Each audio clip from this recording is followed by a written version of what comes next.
Hepinize iyi akşamlar değerli kıymetli izleyicilerimiz, takipçilerimiz. Bugün yine Spor Türk YouTube kanalımızdan hepinize selam ve sevgilerimizi sunuyoruz. Adnan Hocam, Mutlu Hocam ve ben sizlerle beraber bugün dünün son 24 saatte Galatasaray'da neler oldu? Dünkü Adana Demirspor maçından başlayarak bugün Frandowski transferine kadar zaten baştan hepimiz biliyorsunuz burada Frandowski ile ilgili açıklamaları, haberleri verdik. Sizler ilk duyanlardan birileriydiniz, izleyenler için söylüyorum. Bizi izleyen takipçilerimiz için söylüyorum. Bugün de transferi gerçekleşti. Biraz zorlu bir süreç oldu. Biraz sıkıntılı bir süreç oldu. Süreç şöyle ilerledi. Oyuncunun kendisi zaten istiyordu, anlaşmıştı. Fakat kulübü ve yani taraftarların baskısıyla kulüp oyuncuyu bırakma niyetinde değildi. Bunları zaten konuştuk, yayınımızda söyledik. Dolayısıyla artık direnemedi oyuncu, kadro yani son lig maçında oynamak istemedi, daha doğrusu öyle söyleyeyim. Kadrodan çıkartın beni dedi. Ben Galatasaray'a gitmek istiyorum dedi. Ve kulüpte direnemedi. Galatasaray'ın da 1 milyon artı, yani en son 7 milyon yapmıştı. 1 milyon da artıraraktan zorunlu satın almayla sezon sonuna kadar oyuncuyu kiraladı. Detayları konuşacağız. Dünkü maçın artçısı devam ediyor. Bunlarla ilgili zaten Adnan Hocam dün olay yerindeydi. Olay yeri inceleme ekibi olarak Adnan Hocam kendisi bizzat oradaydı. Konulara hakimdi ve Adnan Hocam'ın ilk bilgisiyle yine sosyal medya hesabımızda konunun detayını yine biz paylaştık. Mevzuyu Adnan Hocam hemen durum böyle böyle diye ilettikten sonra hemen Twitter hesabımızda konuyu açıkladık ve paylaşmıştık. Adnan Hocam, onun için de seni yine tebrik ediyorum. Sağ olasın. Mutlu Hocam'la da biz dün yayındaydık yine. Evet. İyi akşamlar diliyorum tekrardan. Adnan Hocam sen, sonra Mutlu Hocam sen. Buyurun. Söz sizde. Ben de bu arada chat'e bir dalayım. Neler var bir bakalım hocam. Buyurun. Herkese iyi akşamlar diliyorum. İyi yayınlar diliyorum.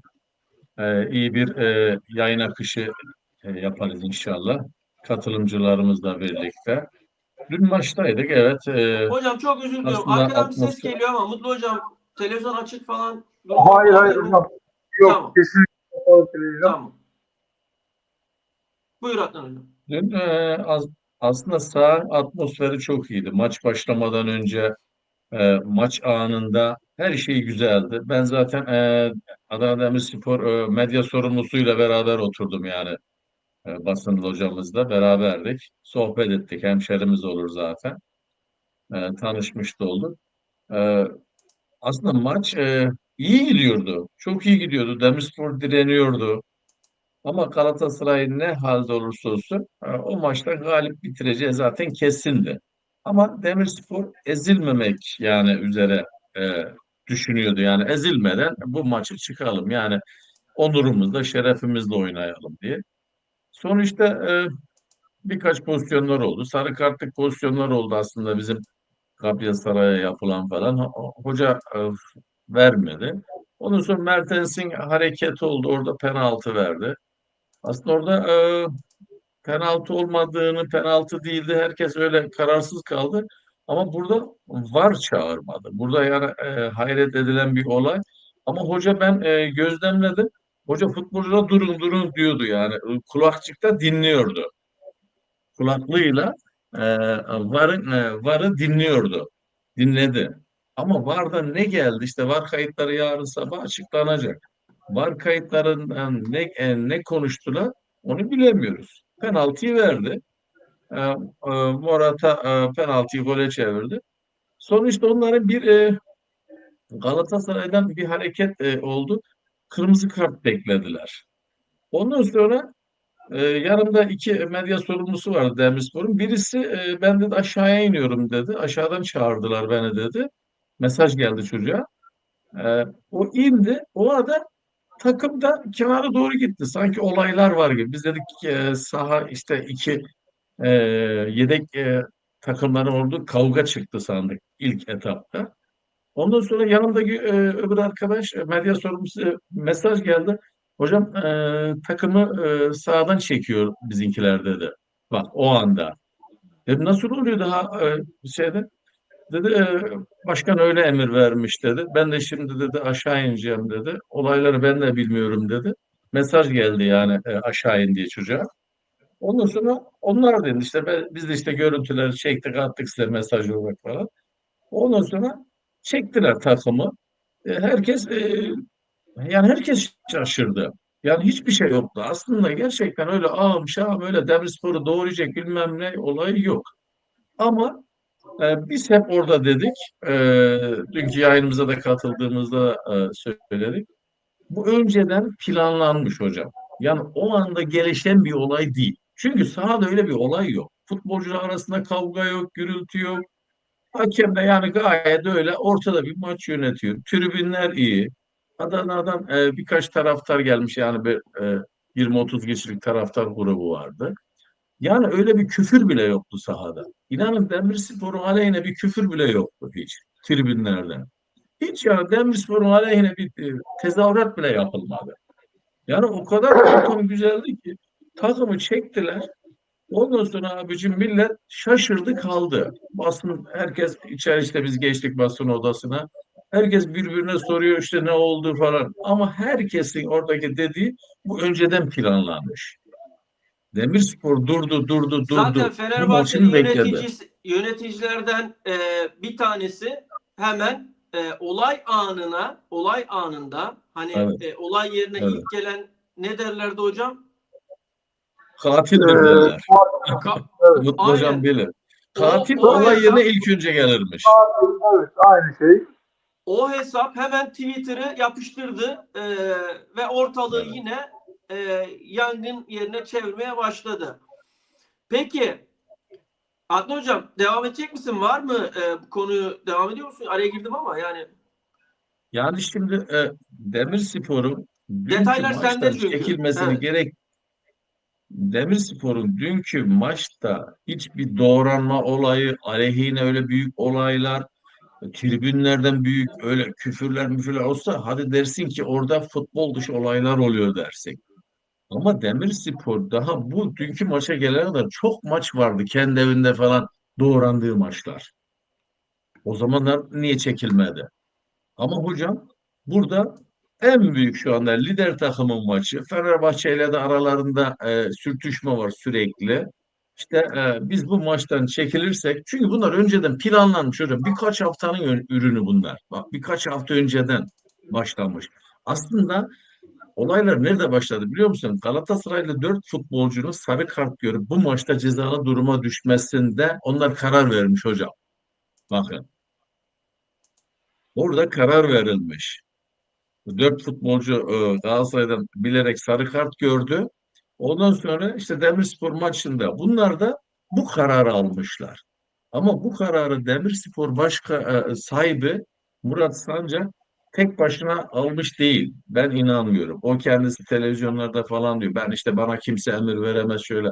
Bu hikaye. Geç onu sen. Sen buldun Galatasaray maçını mı buldun? Ligden çekildi. Zaten düşmen kesinleşmiş. Kaybedecek bir şeyin yok. Sansasyon yarattıralım bu maçta. Bilmem ne işte. Fenerbahçe maçı var 2 hafta sonra gibi bu olayları üst üste getirdiler. Takımı çekti. Zaten Murat Sancak hocam Adana'ya ihanet etmiş bir insan. Ben Murat Sancak'ın bundan sonra ne Adana'ya girmemesini istiyorum yani tavsiye ediyorum. Adana'ya hiç girmesin ve Murat Sancak gibi adamlar artık hocam futbola, sporda men edilsin. Bak Demirspor'a yaptığı için dünkü hareketinden demiyorum. Genel bakış olarak söylüyorum. Genel çerçevede. Demirspor'u ne hale getirdi koskoca vilayetin takımını meli meli oynuyor, parmağında oynatıyor. Dünkü de son vuruşuydu koca Adana takımına. Ben e, e, ben Demirspor'un seyircilerle dışarıda sohbet ettim. Adana'dan gelmiş çocuklar. Sohbet ettik. Abi tamam onurumuzu koruduk, onurumuza yaptık da daha çok maçlar vardı öncelerden. Neden çekilmedik diyor çocuklar, taraftarlar, Demirsporlu taraftarlar. Ya doğru söylüyorlar. Ama ne Zaten hikmetse işte zaten Galatasaray bazı maçında. taraftar grupları başkana ciddi anlamda Tabii. tepkilerini gösterdiler. Ve Şimşekler gerekeni grubu zaten evet. Demirspor'un en büyük taraftar grubu Şimşekler grubu. Çünkü hocam taraftar haklıdır hocam. Taraftar başarı bekler. Sen takımda futbolcunun tamamını sattın, transferi yasağı yedin. Ondan sonra Demirspor'u tel tel döktürdün. Dünkü maçta da takımı çekiyorsun. Bence Murat Sancak dünkü tarihte itibaren sporda futbolda men edilmesi lazım. Bak, bu çok söylüyor, açık söylüyorum bunu. Futbolda men edilmesi lazım. Bir daha ne yöneticilik, ne başkanlık, ne bir takım sahibi stada bile almamalar lazım. Abi böyle insanlar çıksın artık ya. Çıksın dışarı. Evet. Evet. Mutlu hocam, senin görüşlerin ne bu konuda?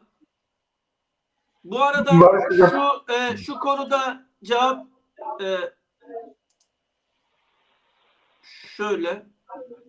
Ben Uğur Bey'e şimdi bu mesajını Bir az şey sonra diyeceğim. ilerleyen dakikalarda bilgi Arkadan bir ses vereceğim. yankısı geliyor gibi ya. Bir şey açık gibi ama emin Barış hocam, olamam. Ya, benim bilgisayarlarda falan. Bak benim sesim kapalı. bana geri geliyor mesela. Neyse Senin tamam. bilgisayardan olabilir. Yok, o da kapalı. Buyur hocam. Mutlu hocam, buna ne diyorsun? Sonra Barış hocam maç yorumu.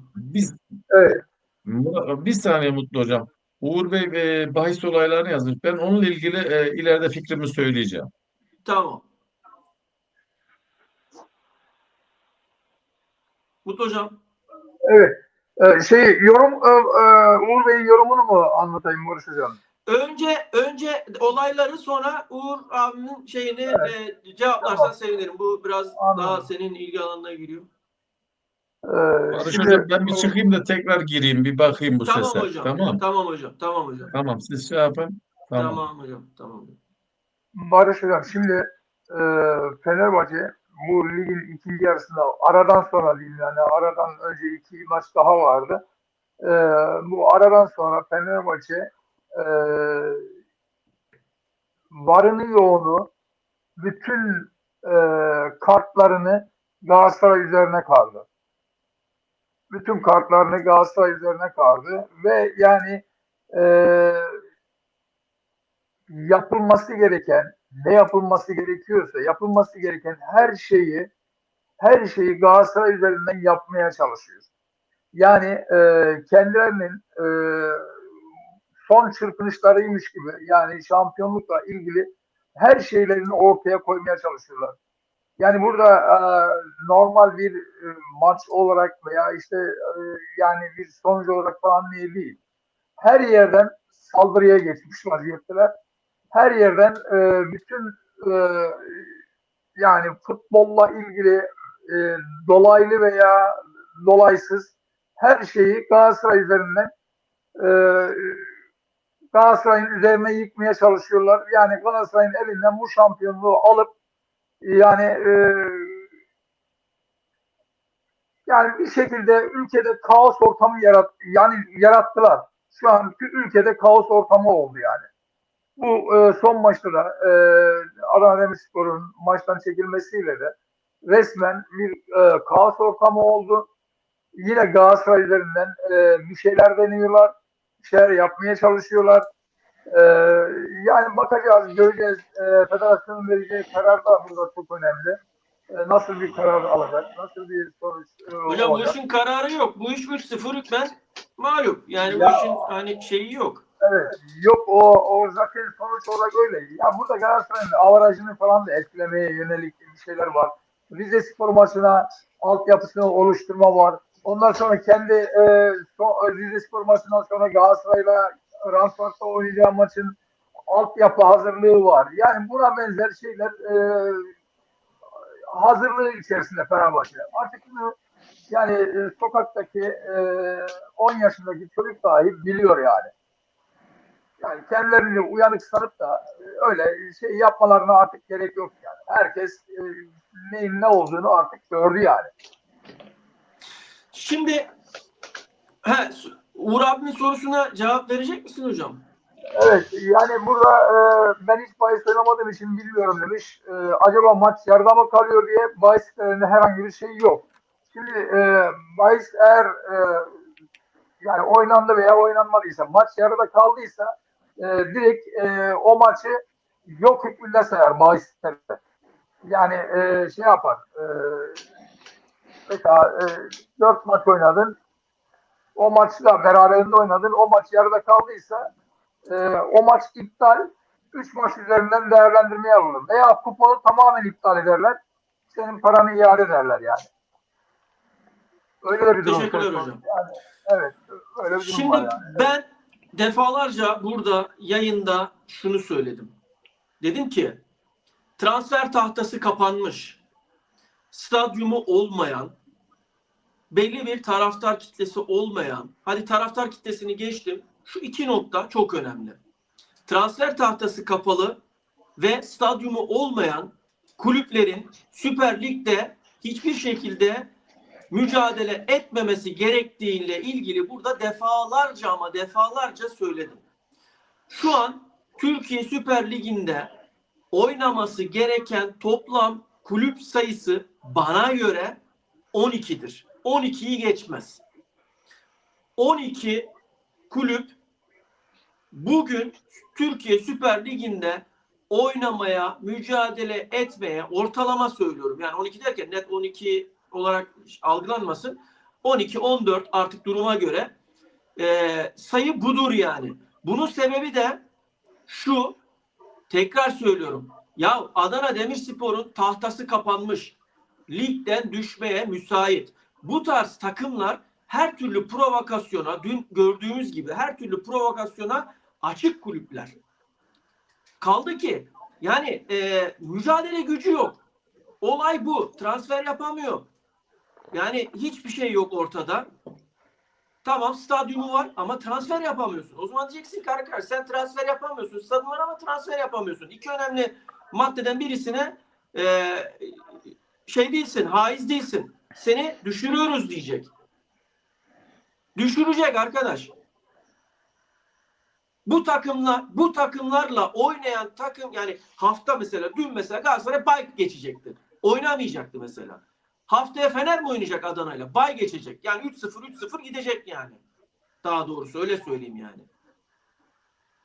Kardeşim peki ben buradan soruyorum. Chat'e de soruyorum. Hepinize soruyorum.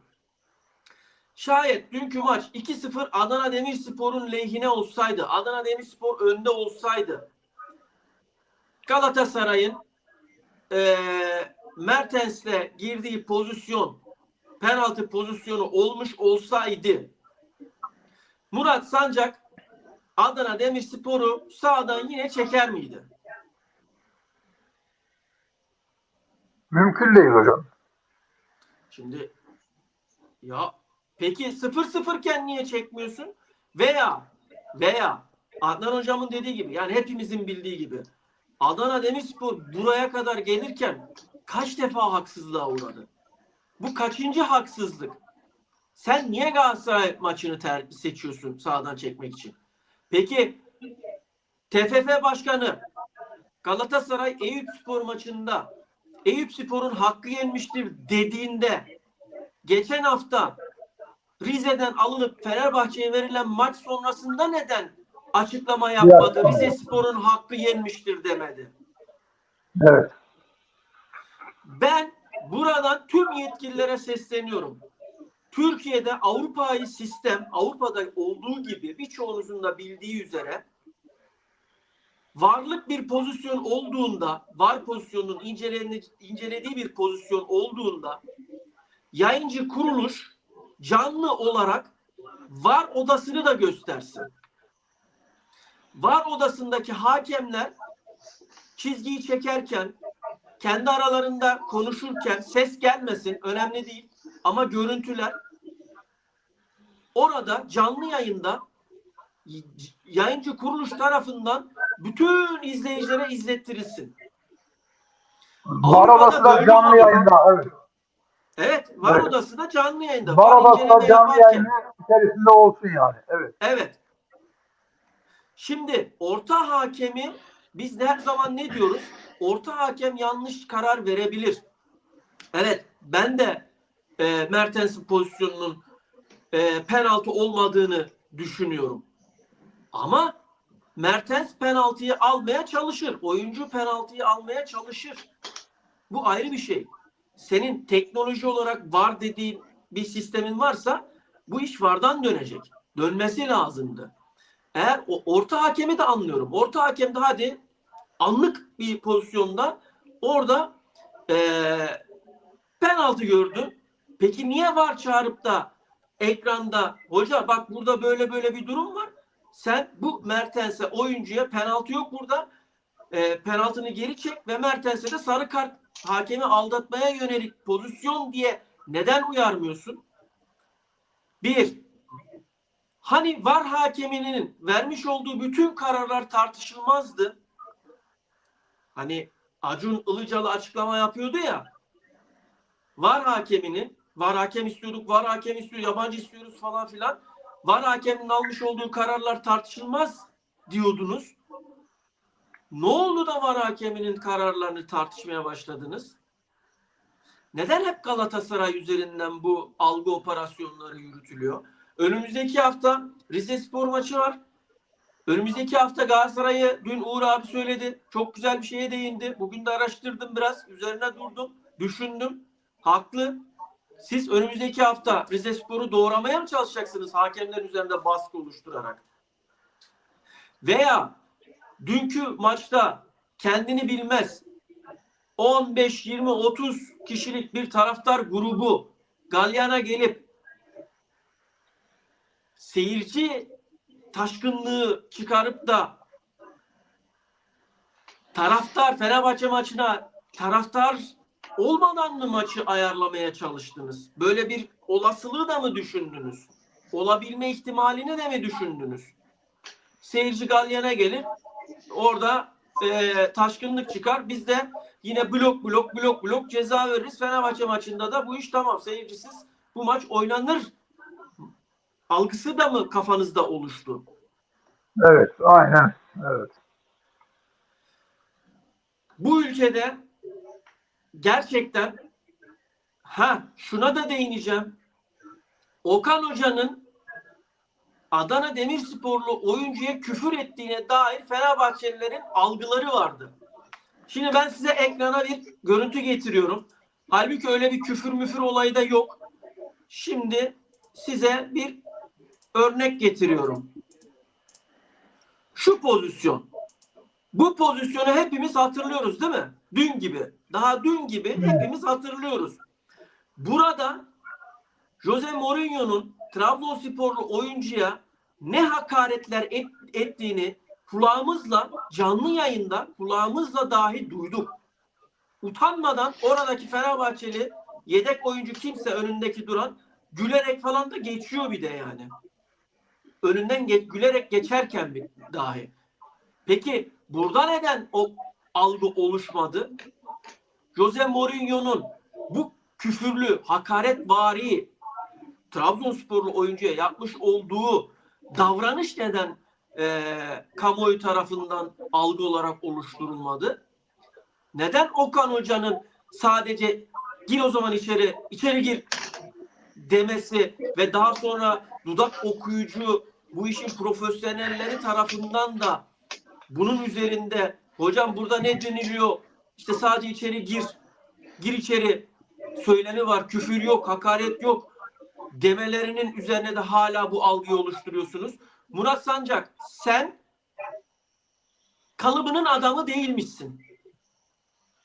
Buradan sana söylüyorum. Sen göründüğün gibi delikanlı gibi görünüyorsun ama delikanlı gibi görünen kalıpsızın tekisin sen. Adana Demirspor'a, spor kulübüne ve Adana camiasına, Adana taraftarlarına yaptığını asla unutmayacağız. Ben kendim de bir Adanalı olarak. Sen bu takımı üçüncülükten, dördüncülükten aldın.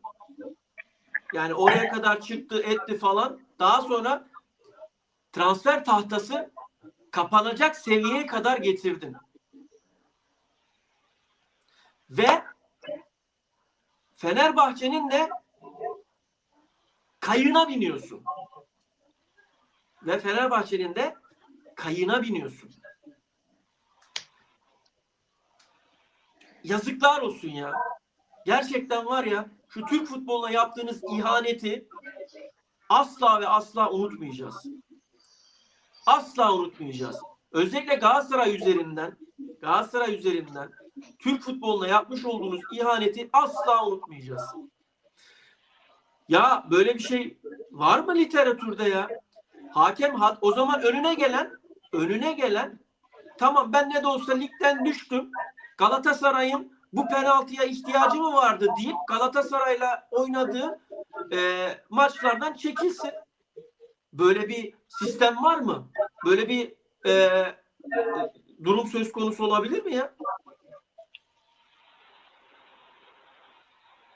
O zaman bütün 10. sıradan aşağıya olan takımlar Galatasaray'la oynadığı zaman çeksin o zaman hepsi kafasına göre. Ya bu nedir ya? Biri çıkıyor hakeme yumruk atıyor. Biri çıkıyor yine sağdan çekiyor. Biri geliyor dün yine sağdan çekiyor. Bunun işlerin yaptırımı yok mu ya bu ülkede? Bu ülkenin spor bakanı yok mu ya? Bu ülkenin spor bakanı nerede ya? Bu ülkenin spor bakanı nerede arkadaş? Niye bunların kulağını çekmiyorsunuz? Dün ufacık çocuk ağlıyor. Ben Ankara'dan geldim. İlk defa hayatımda Galatasaray maçını izlemeye geldim diyor. Ve ağlıyor.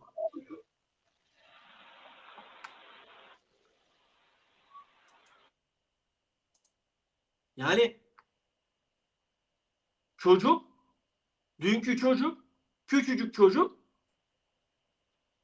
resmen ağladı yani. Ağlıyor. Hayatımda ilk kez maç izlemeye geldim. Ve sağdan çektiler takımı diye ağlıyor çocuk. Adamın biri çıkıyor diyor ki ben diyor 20-22 bin lira para verdim bu maça gelmek için diyor. Kardeşim hiç mi bunları siz bu insanlara acımıyorsunuz? Hiç mi bu insanların emeğine saygı göstermiyorsunuz? Ödedikleri paraya saygı göstermiyorsunuz? Hocam öyle. Bir de futbolcular var. Demirsporlu genç futbolcular var. Kendini gösterecek. Böyle maçlar vitrin. Aynen. Dün Tabii. söyledik hocam. Evet. Kendini gösterecek. Bunlar vitrin futbol. Vitrine çıktı bunlar. O kaleci. Kaleci Demirspor'un şu anda transfer yapması gereken bir futbolcu. İyi paralara Demirspor faydalanır. Ama sen şimdi bunun oyununu göstermedin. Pırıl pırıl gencecik çocuklar Abi. orada ya taraftarlar oyuncular çıkmak istemeyen oyuncular vardı ya. Çıkmak istemeyen oyuncular vardı. Tekrar söylüyorum. Oyuncular Türkiye oynamak ister her zaman. Evet. Her zaman Türkiye ister. Süper Ligi 12 veya 14 takımlı bir ligdir. Buradan da söylüyorum ben bunu. Defalarca söyledim. Şu an Türkiye Süper Ligi'ni hak etmeyen çok fazla takım var. Çünkü ligin marka değeri, kalitesini de düşürüyorsun. Anında BBC haber yaptı. Anında, dakikasında. Bize de teklif geldi. Haber nedir falan diye. Ben haber yapmadım. Bende bilgi yok dedim. Halbuki haberi yapan ilk şeylerden birisi, yani olaya hakim medya gazetecilerden birisi bizdik yani. Ama bende haber yok dedim. Bilmiyorum dedim. Henüz haberim yok dedim yani. Ben habercilik, gazetecilik refleksiyle bunu anlatamaz mıydım her şeyi? Amaç Türkiye futbolunun marka değerini de düşürmek. Sürekli şu ekrandaki var ya, ekrandaki Mourinho. Sürekli sanki Fenerbahçe'ye paralı mesaj Asker. atmaya gelmiş askeri gibi aynı. Peki Mourinho efendi, sen şu pozisyonlarda neden, özellikle şu pozisyonda neden atmadın mesaj? Şunda niye atmadın? Bunda niye atmadın? Bunda niye atmadın? Ben Türkiye'ye gelmiş geçmiş en karaktersiz futbolcunun Dzeko olduğunu iddia ediyorum. Türkiye'ye gelmiş geçmiş futbolcu arkadaşlarının emeğini sömüren en karaktersiz futbolcunun Dzeko olduğunu düşünüyorum. Evet. Normal değil ya. Siz kimin aklıyla oynuyorsunuz? Ama aklı selim Galatasaray taraftarı bütün bu algıları yemiyor zaten. Taraftarda bir şey yok, camiada bir şey yok da kurumları korkutmaya ve sindirmeye çalışıyorlar. Türkiye'de 10 yılı aşmış Süper Lig'de bir tane hakem var ya. Belki o da yok. Ama Avrupa'nın elit 4, 5, 6 ligine bakın. 10 yıldır kendi liglerinde, en üst liglerde hakemlik yapan hakem sayısı onun altında değil. Önünüze geleni yediniz, harcadınız. O papaz, yok o benim dediğimi işte o maç satmıyor, biz onu söyledik. Önünüze geleni yediniz. Önünüze geleni yediniz. Yok ben ona bir daha Galatasaray maçı yönetemez. Yok Fenerbahçe bir daha o şeyi yönetemez. Herkes için söylüyorum. Yediniz de yediniz. Ya bırakın Allah aşkına ya. Bırakın. Yani şu ekranda gördüğünüz pozisyonlar gibi daha nicesini sayabilirim ben size. Daha nicesini. Bunlar zaten siz biliyorsunuz da hadi ben yayında da olsun üzerine de bir duralım diye getirdim yayına yani. Bunlar normal şeyler değil ya. Yani şu pozisyonlara açıklamalarınız ne olur ya? Nasıl bir şey bu ya? Siz kimin aklıyla oynuyorsunuz arkadaş? Neymiş? Penaltı atılı, yani penaltı, evet penaltı değil. Bazıları da şunu söylüyor. Okan Hoca seslenip avuta atın da diyebilirmişti de hayatının fırsatını kaçırmışmış da. Ya niye söylesin ki? Niye söylesin? Yani bunu niye söylesin yani? Barış Hocam geçen Rize Fenerbahçe maçında Kadıköy'de Rizespor sakatlık geçirdi futbolcu. Topu taca attılar Fenerbahçe tarafından. Taca attılar.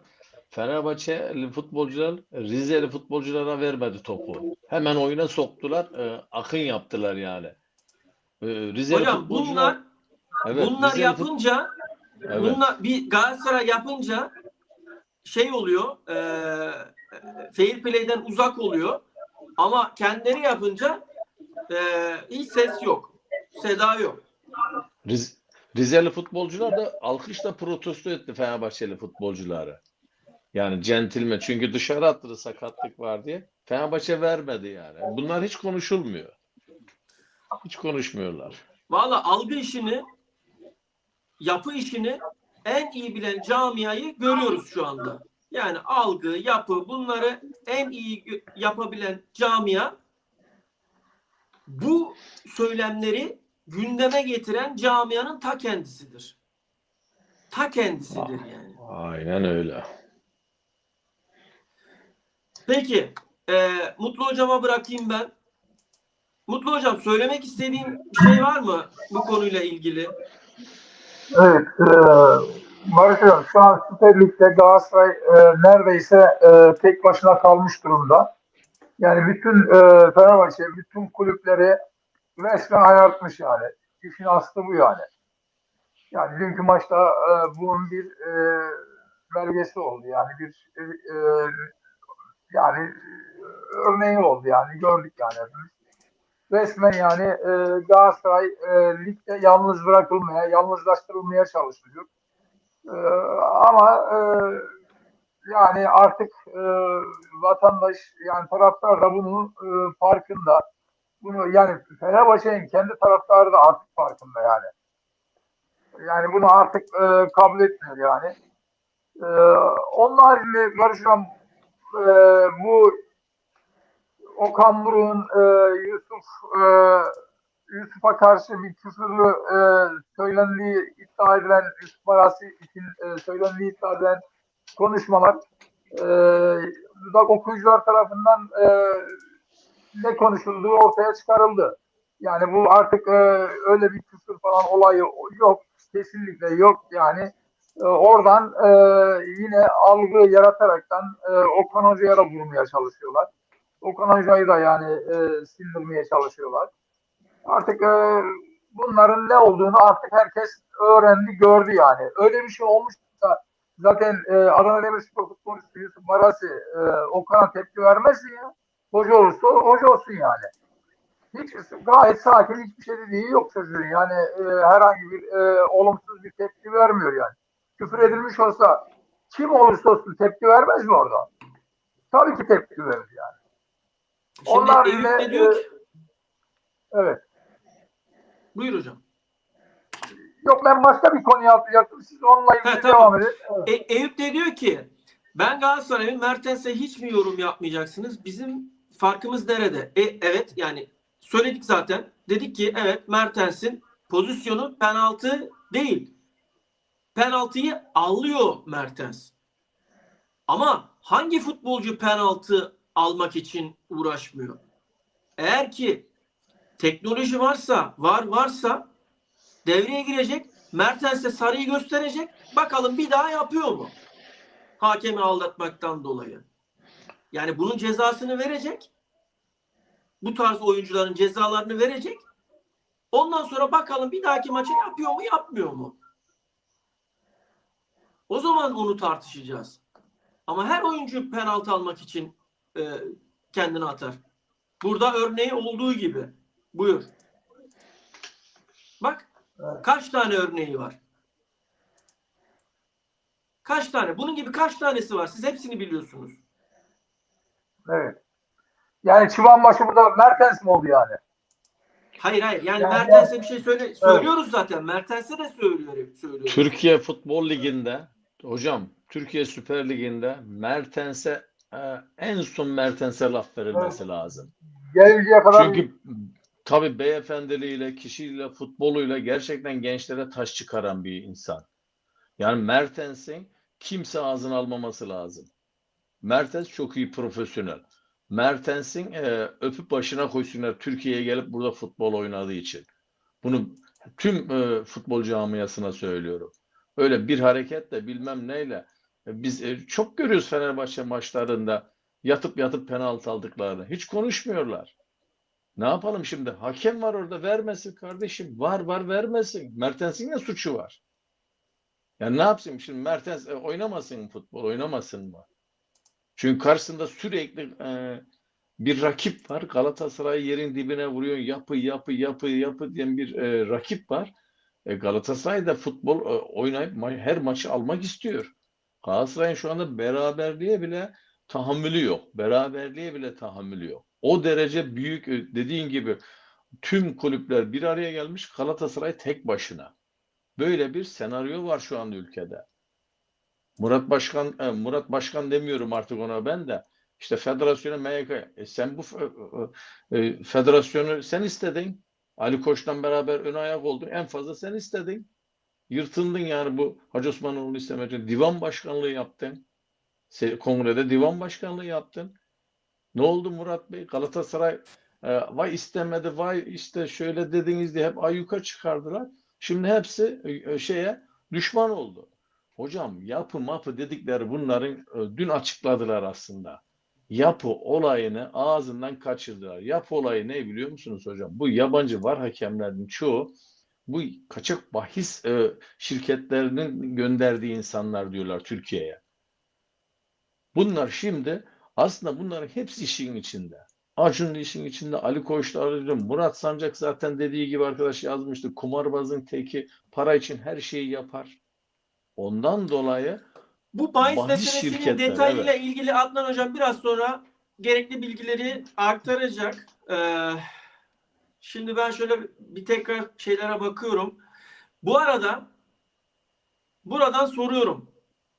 Murat Sancak, TFF Başkanı İbrahim Hacı Osmanoğlu'nu arayıp ben takımı sahadan çekiyorum dedi mi demedi mi?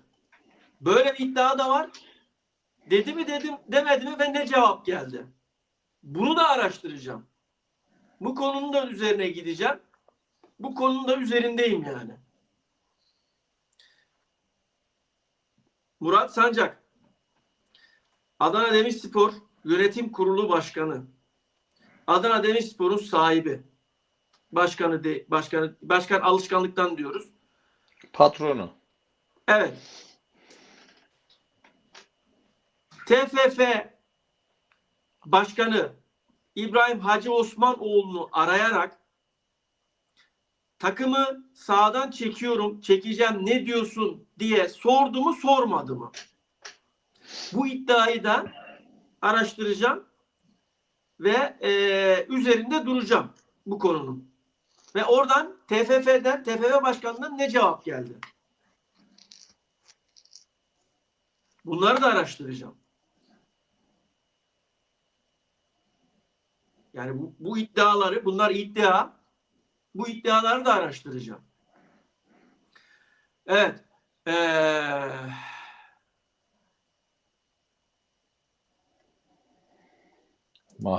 Maalesef işte ülke futbolunun dibe vurduğunu gösteriyor. Ülkede futbol Adnan Hocam, bitmiş. sen Evet. o zaman bahis meselesine gir hocam. Sen o olaya bir dal hocam.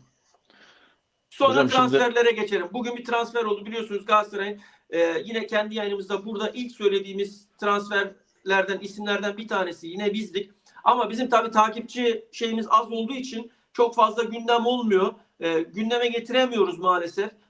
Ancak burada bizi izleyenler olayı ilk duyanlar oluyor. Dolayısıyla bu konuda biraz muzdaribiz ama önemli değil. Sıkıntı yok. Zamanla inşallah bu işi de aşacağız Allah'ın izniyle. Sesimizi de her yere yine duyuracağız. Bu konuda biraz zamana ihtiyacımız var. Hep beraber burada bizi izleyenlerle beraber, bizi takip edenlerle beraber bu konuyu da aşacağız Allah'ın izniyle. Ben inanıyorum herkese. Bir de beğeni atmayan, kanalı beğenmeyen, yani yayını beğenmeyen, beğeni atmayan Fenerbahçeli olsun. Buyur hocam. Şimdi hocam şimdi bazı şirketleri şimdi legal var, illegal var. Şimdi legal dediğimiz yani resmiyette olanlar dediğin gibi işte maç iptal olsa oynanmadı kabul eder, paranı yer. Ama kaçak bahis şirketlerinde böyle şey yok. Kaçak bahis şirketleri senin birinci dakikada oynadığına verir, ikinci dakikada oynadığına verir, maçın bütününe verir. Yani çok değişik sistem var onun. Dünkü Galatasaray Demirspor maçında 8 katı, 9 katı yani 1 milyon lira yatıran 8 milyon aldı. 8 milyon yatıran 64 milyon aldı. Öyle bir oyun oynandı dünkü maçta. Ha bunun içinde kimler var kimi onu devlet çıkarsın abi. Benim işim değil bu. Ama ben duyduklarımı, gördüklerimi, bildiklerimi söylüyorum. Dünkü maçta bunun içinde Murat Başkan da var. Başkaları da var. Bunlar kurgulanmış. Kaçak bahis şirketleri çok değişik sistem uyguluyor hocam. Ve dünyadaki tüm futbolu bunlar yönlendiriyor. Ve Türkiye'de aşırı etkililer. Aşırı. Yani buna hiçbir yani ne Galatasaray'ın gücü yeter ne Fenerbahçe'nin gücü yeter. Bunların algı dedikleri olaylar aslında hep başka yönü çeviriyorlar. Yani çevir gazı yanmasın sisteminde oynuyorlar. Topu döndürüyorlar.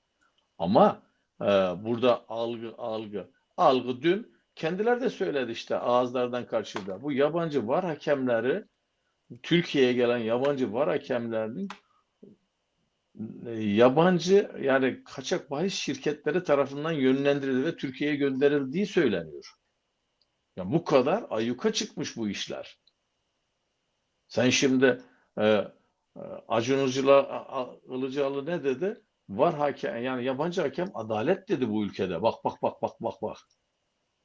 Yani yabancı hakem demek adalet dedi. Bunu diyen adama ben bir şey diyemem artık hocam. Bunlar şaşırmışlar. Senin Türk hakemlerin abi 85 milyon nüfus var. Sen 10 tane hakem yüzünden sen Türkiye niye bu kadar kötülüyorsunuz? Hakkınız yok ki. Niye bizi yerle bir ediyorsunuz?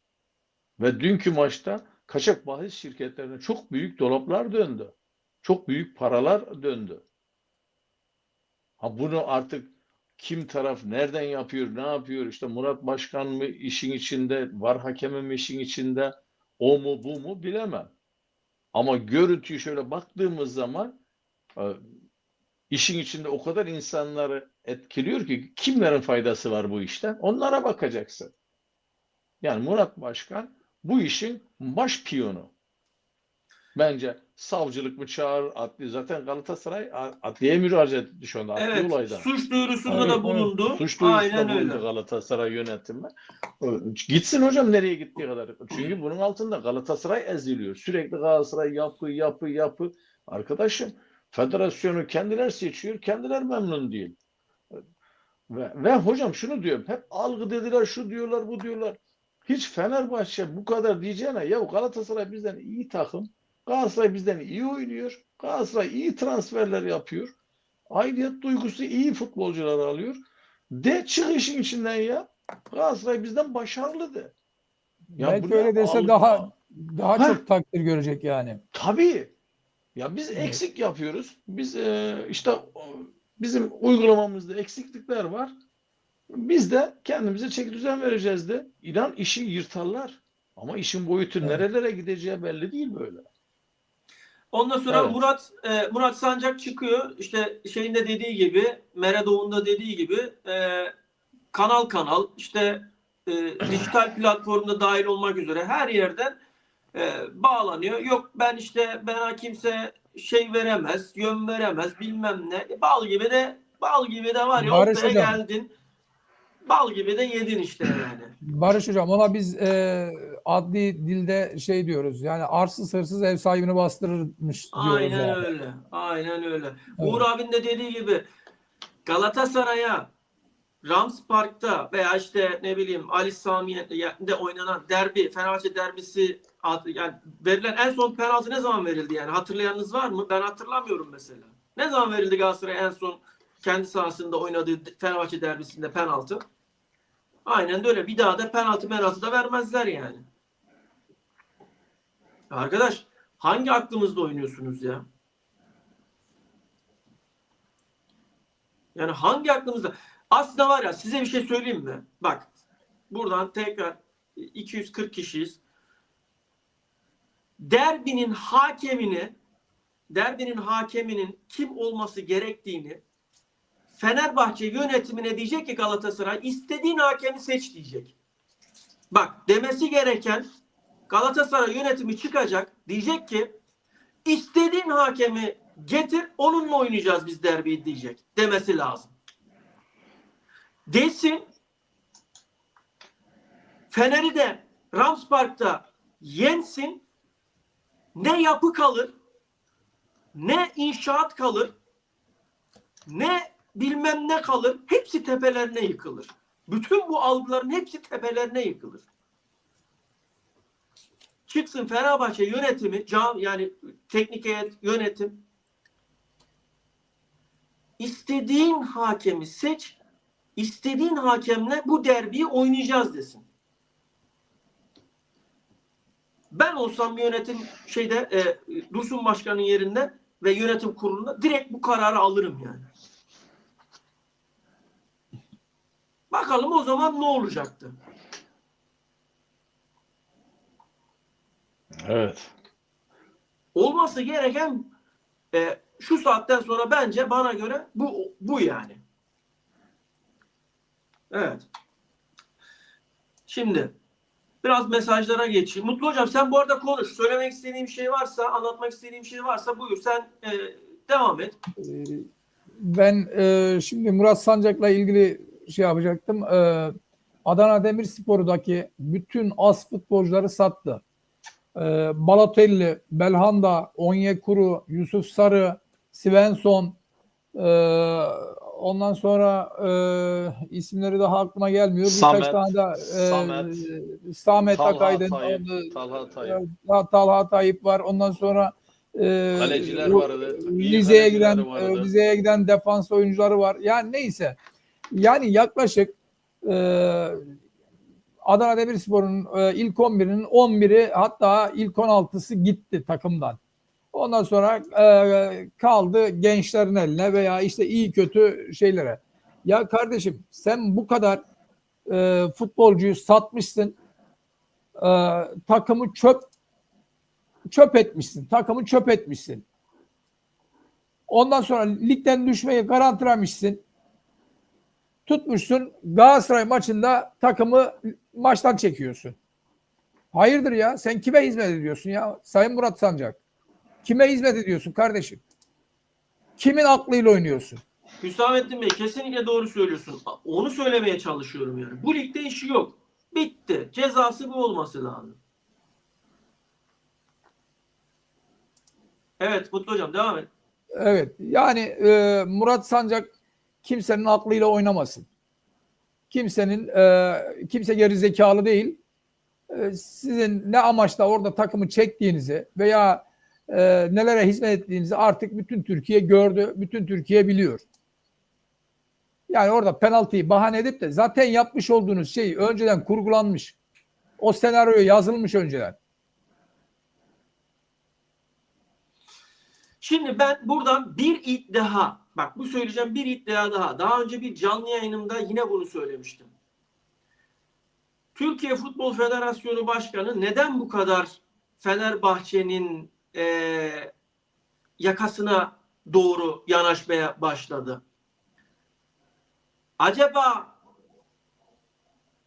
yapılan inşaatlar, yalıların parası, bilmem nesi bunlarla ilgili bir şey mi var? Yani bir ortada bir şey mi dönüyor yani?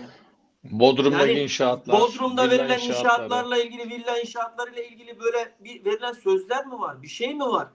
Yani bu iddialar arada görüyorum, okuyorum falan böyle. Bunlarla ilgili bir durum söz konusu mu acaba yani? Hangi bankadan kredi alınaraktan bu inşaatları tamamlama sözü verildi acaba? Faizsiz krediler, düşük kredi, faizli kredilerle falan böyle. Bizim gidip de alamayacağımız rakamlar.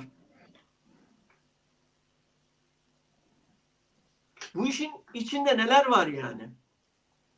Bu iddiaların da gün yüzüne çıkması gerekiyor. Son 24 saatte Murat Sancak'ın yapmış olduğu telefon görüşmelerinin bütün hepsinin Kayıtları incelensin. kayıtları incelenmesi gerekiyor. Hocam Hüsamettin Bey'in Bu iş mesajı var. büyük organizasyon. Hüsamettin Bey şimdi mesaj atmıştı. Onu bir tekrar alsana. Orada Hemen hocam. başkan bir daha işte yönetici olmasın takım gibi. Biz aynısını dedik mi zaten yayının başında? Evet. Evet. Biz onu söyledik. Biz yanlış yerden bakmıyoruz. Biz Murat Başkan bir daha futbol sahalarının içine bile girdirilmemesi lazım. Futboldan men edilmesi lazım. Demirspor'a da en büyük cezayı versinler. Biz bunu söyledik zaten. Onu söyleyeyim dedim yani. Ya Adnan Hocam Evet. burada şunu da söyleyeyim ben. Yani Demirspor derken ya Demirspor orada bir yani isim yani. Asıl orada Ya- Demirspor'u da yakan, kendi menfaatleri doğrultusunda yakan Murat Sancak. Ya Demirspor İşte- orada bir meta yani öyle Ya diyeyim Murat yani. Sancak Adanalı bile değil ya. Adanalı bile değil Murat Ya Sancak. İstanbul'da ya. yaşayan Siirtli bir vatandaşımız yani. Adana'da çivisi oralı. yok. Adana'da bir çivisi bile yok hocam. Bir yazıhanesi bile yok. Evet. Her Adana'ya geldiğinde uçakla gelip gider Ali İstanbul'da. Adana'ya da Aslında selam olsun buradan. Teşekkür ederiz yayınımıza katıldığın için. Sağ olasın. Yani şimdi böyle bakıyorum mesajlarda kayda değer mesajlar varsa üzerinde de konuşayım istiyorum. Sonra transfere gireceğim. Transfer detaylarına gireceğim. Olaylarına Şimdi gireceğim. hocam, Yarın da son gün. şimdi- Buyurun. Siz şimdi konuşun hocam. Acun- Siz devam edin. Aklınıza Şimdi gelenleri konuşun. Acun diyor ki işte orta hakem yabancı olsun anlaşalım falan diyor. Bundan sonra Galatasaray Fenerbahçe'de hiçbir yönde anlaşmayacak abiciğim. Galatasaray Türk hakem istiyor. Hatta Galatasaray şöyle bir tercih ettin. Acun Ilıcalı yönetsin maçı. Gerçekten diyorum. Otursun delikanlıca yönetebiliyorsa Galatasaray Fenerbahçe maçını Acun'a yönettirsinler. Hiç burada şansları yok hocam. Öyle bir şey yok. Bunlar algı peşindeler. Biz diyor dün akşam yayına bağlanmış. Biz diyor hiç diyor sözleşmelerde şaibeli sözleşme yapmadık diyor. Ya buna cahil olan inanır ya. Ancak bu kadar cahil olan insanlar inanır. Sen hangi çağda yaşıyorsun Acun? Biz bilmiyor muyuz? Sen Mourinho'nun sözleşmesini bile daha tam hiçbir kapa bildirmiyorlar sözleşmeyi Fenerbahçe. Hiç bildirmiyor futbolcu. Açıklaması hiç yok farkındaysanız. İşte biz şunu anlaştık, biz bunu anlaştık. Mourinho'nun sözleşmesi mi? Aziz Yıldırım açıkladı zaten. Ya. Mourinho'nun sözleşmesi 2 sözleşme yapılmış. Çift sözleşme yapıyorlar. Bunu yapmayan takım yok kardeşim ya. Hani vergi Dün- kaçırılıyor sistem gibi. Aynı fatura gibi. Dün Acun Ilıcalı'ya bu soru soruldu. Acun Ilıcalı kem, küm, et, bık, tık, mık kekelemeye başladı. Ne diyeceğini düşüne düşüne söyledi biliyor musun hocam? Evet. Nasıl toparlarım ne derim diye düşünerekten cevap verdi. Jose Mourinho'nun sadece kendisinin maliyeti 40 milyon. Ya. Sadece kendisinin maliyeti 40 milyon. Kimseye anlatmasınlar. Ben biliyorum. Ben kendim ben biliyorum yani. Ha nereden biliyorum? Avrupa tarafından biliyorum yani. Avrupa ayağından biliyorum yani. Ama burada transfer sezonu, yaz sezonu gelsin. Attıkları adımın hepsini deşifre edeceğim burada. Kaç para yani kimle ne anlaştılarsa hepsini tek tek söyleyeceğim. Kış transferini biz bu yayında ilk kez bu kadar detaylı yaptık. Ha bundan sonrakinde yaz transfer sezonunda hepsini tek rakamlarına kadar söyleyeceğim. O kap bildirimi bilmem ne falan filan bakalım ne olacak. Bu ne ya? Yani milleti siz ya bu Türk halkının, bu Türk insanlığının aklıyla oynamayı bırakın artık ya. Gerçekten yazık oluyor yani. Ve bu algıları, bu şeylerde satın alanda bir dünya insan var ya.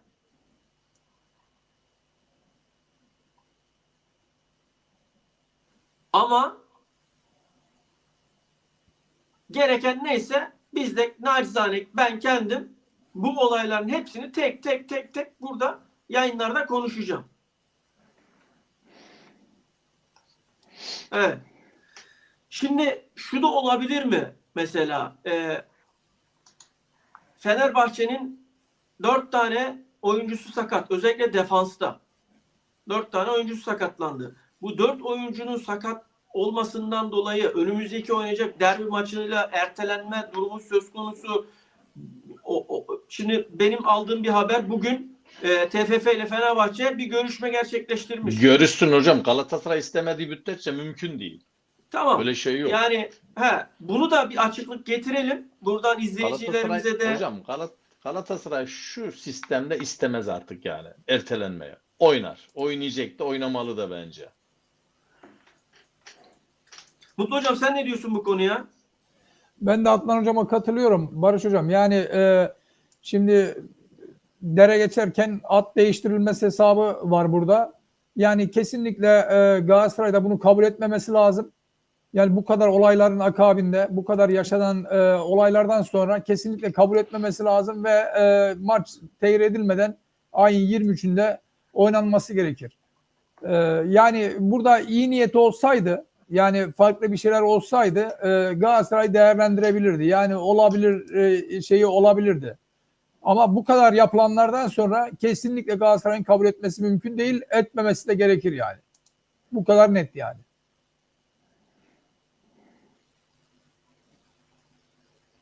Tamam. Evet. Hocam, Adnan Hocam şöyle chat'e de soruyorum, ikinize de soruyorum, herkese soruyorum bizi izleyenlere. Tabii yorum olarak siz yorumlarınızı yapın. Frankowski imzayı attı, geldi. Artık Galatasaray'ın bizim bir oyuncumuz oldu. Birincisi, Frankowski 14 yabancı oyuncumuzdan kimi keser, yani kimi liste dışı yapar ve oyuncunun özellikleri, Galatasaray'a katacağı katkı ve faydaları yorumlar mısınız? Bu aynı soruları chat'e de soruyorum. Buradan chat'te zaten bununla ilgili ben bir anket başlatmıştım. Biraz sonra anketi de söyleyeceğim ama chat olarak da bunu artık yorumlayalım. Buraya geçelim. Son olarak şunu söyleyeyim. Her şeye rağmen ama her şeye rağmen bu sene Galatasaray 25. şampiyonluğunu, 5.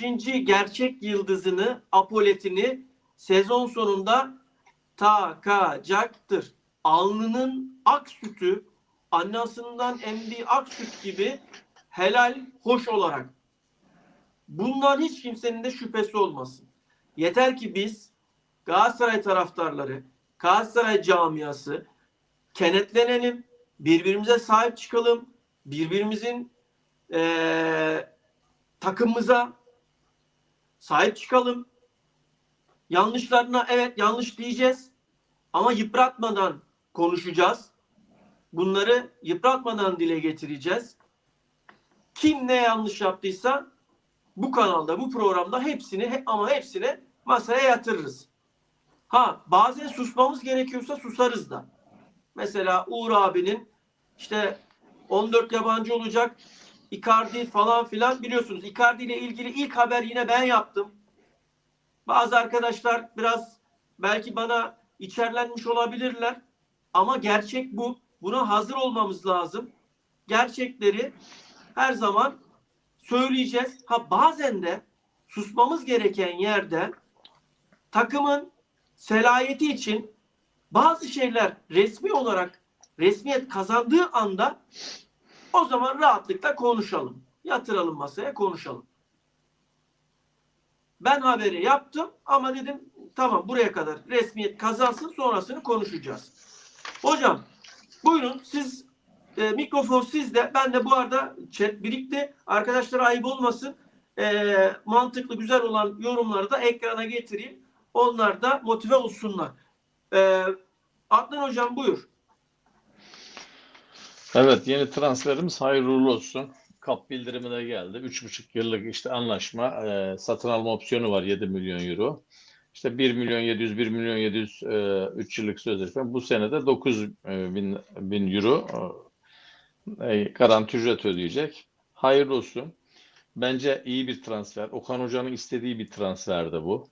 Gerçekten yani tam Okan Hoca'nın istediği 3-5-2 sisteminin oyuncusu. Yani Okan Hoca zaten 3-5 sisteminin tadına doyamadım diye açıklamalar var sürekli. Bu oyuncu da her iki kanatta da rahat oynayabilen bir futbolcu hocam. Her iki kanatta da, sağda da solda da çok iyi oynayan bir futbolcu. Çok süratli, teknik ve süratli ortaları çok net, güzel nokta ortaları yapan bir futbolcu. Bizim eskiden Mariano vardı, Brezilyalı. Onun hızlık ve tekniğini düşünün hocam. Biz hala memnunduk o futbolcuyu, bak arıyoruz. İyi bir transfer, hayırlı uğurlu olsun. Galatasaray'a faydalı olacak. Okan Hoca istedi bunu. Polonyalı futbolcu devamlı hocam iyi çıkarlar. İyi yani futbol ahlak, iş ahlakı olan bir futbolcu. Aslında Avrupa piyasası var.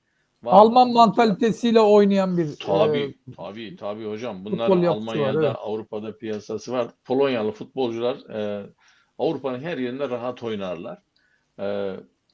Onun için çok istedi. Galatasaray istediği kadar futbolcu da Galatasaray istedi. Gerçekten takımına bile kafayı taktı.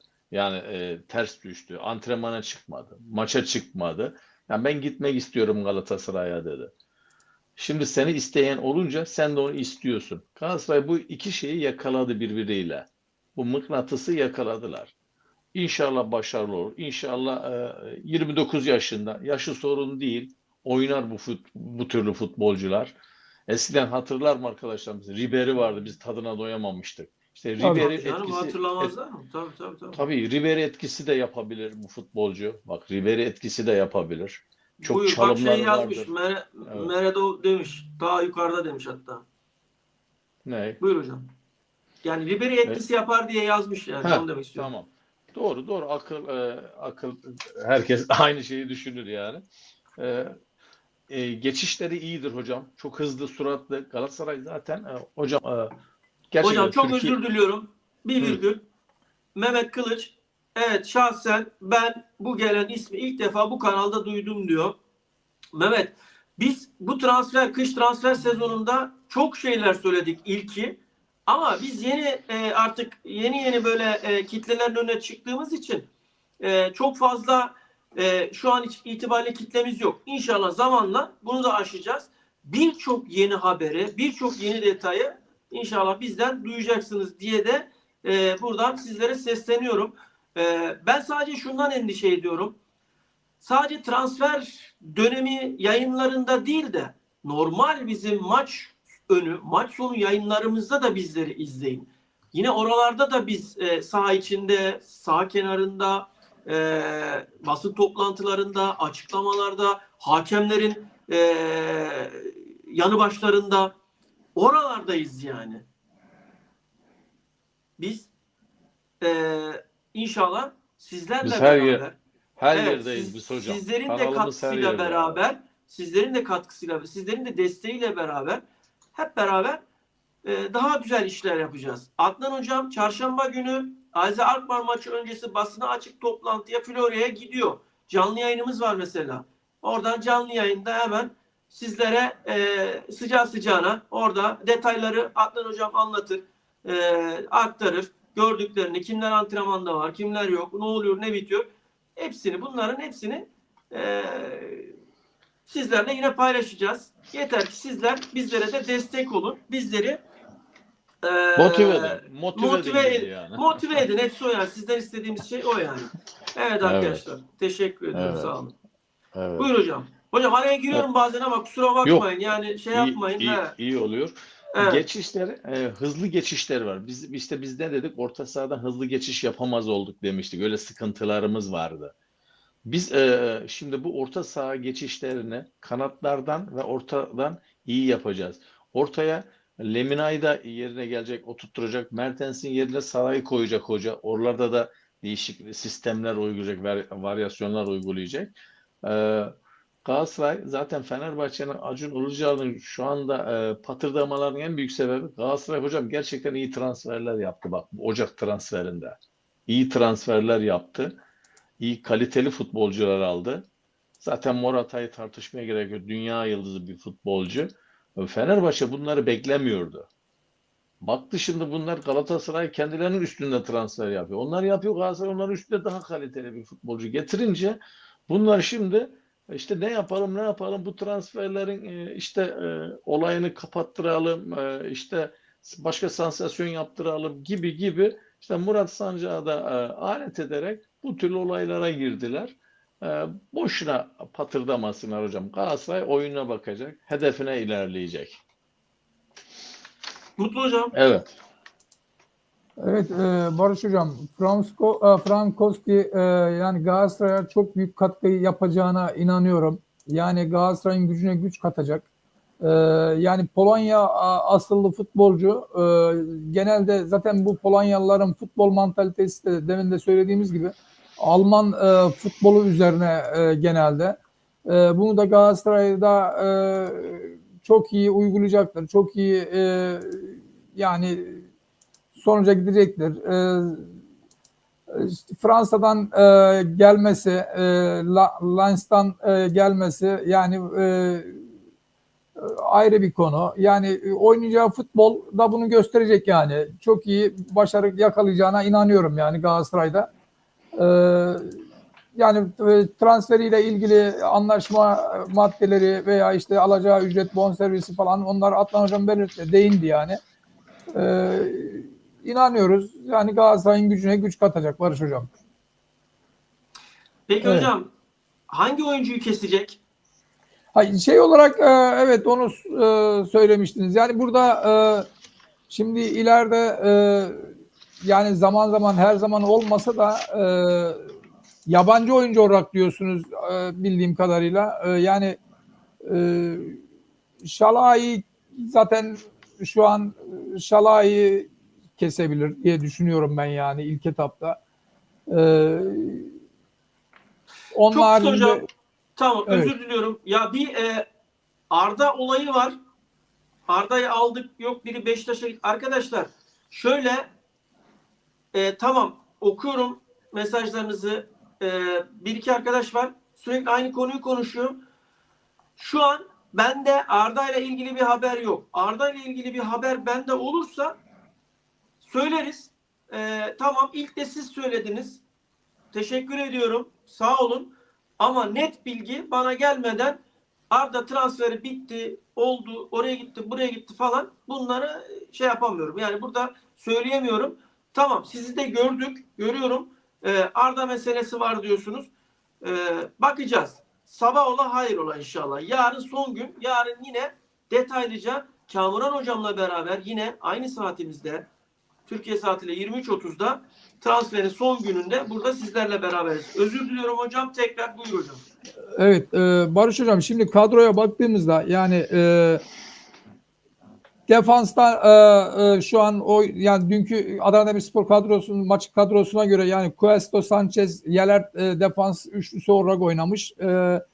Orta sahada Salahi, Kaan, Gabriel Sara, Ahmet, onların önünde Mertens, Morata ve Osimhen. Yani şimdi bunların içerisinde düşündüğümüz vakit yani en mantıklısı yine Salahi geliyor. Yani onun haricinde yani Mertens kesilebilir mi? O Mertens'i yerine Sara geçer, öyle bir şey olursa olabilir. Onun haricinde bence Salah'ı kesecek buna göre. Tabii bu şeyinde ileriye bağlı ilerleyen haftalarda Barış, Alper Yılmaz veya Yunus falan kadroya girecek. Onların konusu daha ayrı. Yani Galatasaray'da şu son yapılan transferlerle Okan Buruk'un işi gerçekten çok zor olacak Barış Hocam. Yani ilk 11'i belirlemede bayağı bir sıkıntı yaşayacak. Bence güzel bir rekabet olacak. Yani kendi içinde, Galatasaray'ın kendi içerisinde güzel bir rekabet olacak. Yani bütün futbolcular katkı sunacağına inanıyorum. Yani Galatasaray'a faydalı olacağını düşünüyorum yani. Adnan hocam kimi keser? Ben şimdi şöyle hocam, kimi keserden ziyade şimdi Liste dışı zaten atar deme. Yani keserden tabii kastım liste şimdi dışı yapar. bizim bench'imiz zayıftı. Yedek kulübemiz çok zayıftı. Bunu herkes söylüyor. Çünkü baktığın zaman şöyle kulübeye hocam, o maçı çevirecek kimse yoktu. Şimdi Okan Hoca da zaten hocam takıma girenin tamamından faydalanan bir futbolcu. Hepsini hazır tutar. Yani aslında bunun ilk 11'i, ikinci yedeği yok. Aslında bir takımın kalitesi e, yedekten gelen oyuncular belirtir hocam. Asıl kalite orada çıkar. Ondan dolayı ben yani ilk 11'e kimi keser falan bakmam. O yönüne bakmam. Önemli olan giren oyuncu oyunu değiştirecek. İlk 11 tamam faydalanamadı. İkinci yarı değişiklikle başlar. Yani önemli değil. Şalai'yi keser, onu koyar. Öbürünü Lemina'yı koyar. Mertens'i çıkarır yerine Gabriel Saray'ı koyar. Bunlar olacak şeyler zaten. Ama bunların önemli olan tamamı hazır oyuncular olması lazım. Şimdi bak burada Barış da kendine gelecek. Barış Alper. Çünkü artık iş ciddi. Yunus zaten geriye doğru inişleri vardı. Sakatlandı da sonunda da sakatlandı zaten. Onun da ne zaman düzeleceği belli değil. Fenerbahçe maçına hazır olur mu olmaz mı ya da bu haftaki Rize maçına. Hocam düşüş vardı futbolcularda. Gerçekten düşüş vardı. Galatasaray elzemdi bu türlü transferler. Orta sahamız çok kötüydü zaten. Orta sahaya. Cuerra ben çok beğendim. Gördüğüm 30 dakika dün oynadı. Gerçekten böyle kendine güveni var. Böyle sahada böyle şey gibi duruşu yani Hocam özür dilerim. çok iyi evet. Buradan iki arkadaşımı uyarıyorum. Birincisi Meredov, ikincisi Galatasaray İstihbarat Başkanı. Birbirinize hakaret etmeyi, birbirinize chatte hakaret etmeye devam ederseniz bir daha görürsem ikinizi de atacağım. Yani özür dileyerek söylüyorum. Kusura bakmayın ama ikinizi de atacağım. Ya yeter arkadaş. Yo birbirleriyle kimse sürtüşmesin arkadaşlar. Yani Bizim izleyicilerimiz bizimle konuşsunlar tabii. Arda Beşiktaş'a gittiyse Beşiktaş'a gitti. Galatasaray'a geldiyse Galatasaray'a geldi. Gitsin ya kime giderse gitsin evet. Nereye gidiyorsa gitsin. Birbirinize saygısızlık yapmayın arkadaşlar. Birbirinize hakaret etmeyin arkadaşlar. Bak rica ediyorum ve uyarıyorum. Lütfen aklı selim adabımızla, üslubumuzla burada düşüncelerimizi söyleyelim. Biz Bizler ne diyoruz kaosta, kaoslardan uzak duralım, kavgalardan uzak duralım diye boşuna konuşmuyoruz ki. hepimizin burada tek bir derdi var. Galatasaray. Evet. Kimse Galatasaray'dan büyük üstün değildir. İyi. Bitti. Lütfen rica ediyorum sizden. belli ki genç arkadaşlarsınız. Biraz kanınız da hızlı. Rica ediyorum sizden Bizimle paylaşsınlar. Bize yazsınlar. Birbirlerine evet, yani ben sürtüşmesinler. görüyorum Evet, sizin. Zaten yayına Evet. getiriyorum. Yayına getiriyorum zaten sizin yazdıklarınızı. Ama birbiriniz arasında tartışmaya girmeyin. Gerek yok. Birbirinizi sayın, sevin, birbirinize saygı gösterin. Aklı selim olun. Rica ediyorum. Diğer arkadaşlar, birkaç arkadaşlar o kadar mesaj yazdık falan. Arkadaşlar konuşuyoruz. Özellikle ben modere ettiğim için konuşurken mesajları yayına getiremiyorum ama yazılanları, aklı selim olanları getiriyorum yayına. Hani orada da şey yapmayın. Tepki göstermeyin ne olur. Buyurun hocam, nerede kalmıştık? Bu iki Hocam arkadaşı da, evet. uyarıyorum ama. Evet. Bak. Çünkü geldim. Rica ediyorum. Bak. Rica Şurada ediyoruz ikisini arkadaşlarımızdan, de birbirinize göstereyim sürtüşmeyin. mesajını. Evet. İkisinin de mesajını göstereyim. Ne demek istediğimi anlayacaklar. Biri bu. Biri bu. Lütfen. Lütfen rica ediyorum. En azından bize saygı duyuyorsanız bir daha bu tarz diyaloğa girmeyin. Rica ediyorum. Buyurun hocam. Evet Barış Hocam, şimdi Adnan Hocam'ın da dediği gibi burada Galatasaray'ın en büyük handikapı yedekler benceydi. Öyle söyleyelim. Yani bench'te oynayacak, yani değişim yaptığında takımı çevirebilecek veya oyunu çevirebilecek oyuncularda sıkıntı yaşanıyordu. Şimdi bu gelen oyuncularla 4 mü oldu transfer? Yani Galatasaray'ın gücüne güç kattı. Yani artık yedeklerde de yani bir oyuncu gireceği vakit Galatasaray'ın bir şeyi olacak. Gücü olacak, güvencesi olacak yedekteki oyuncular da.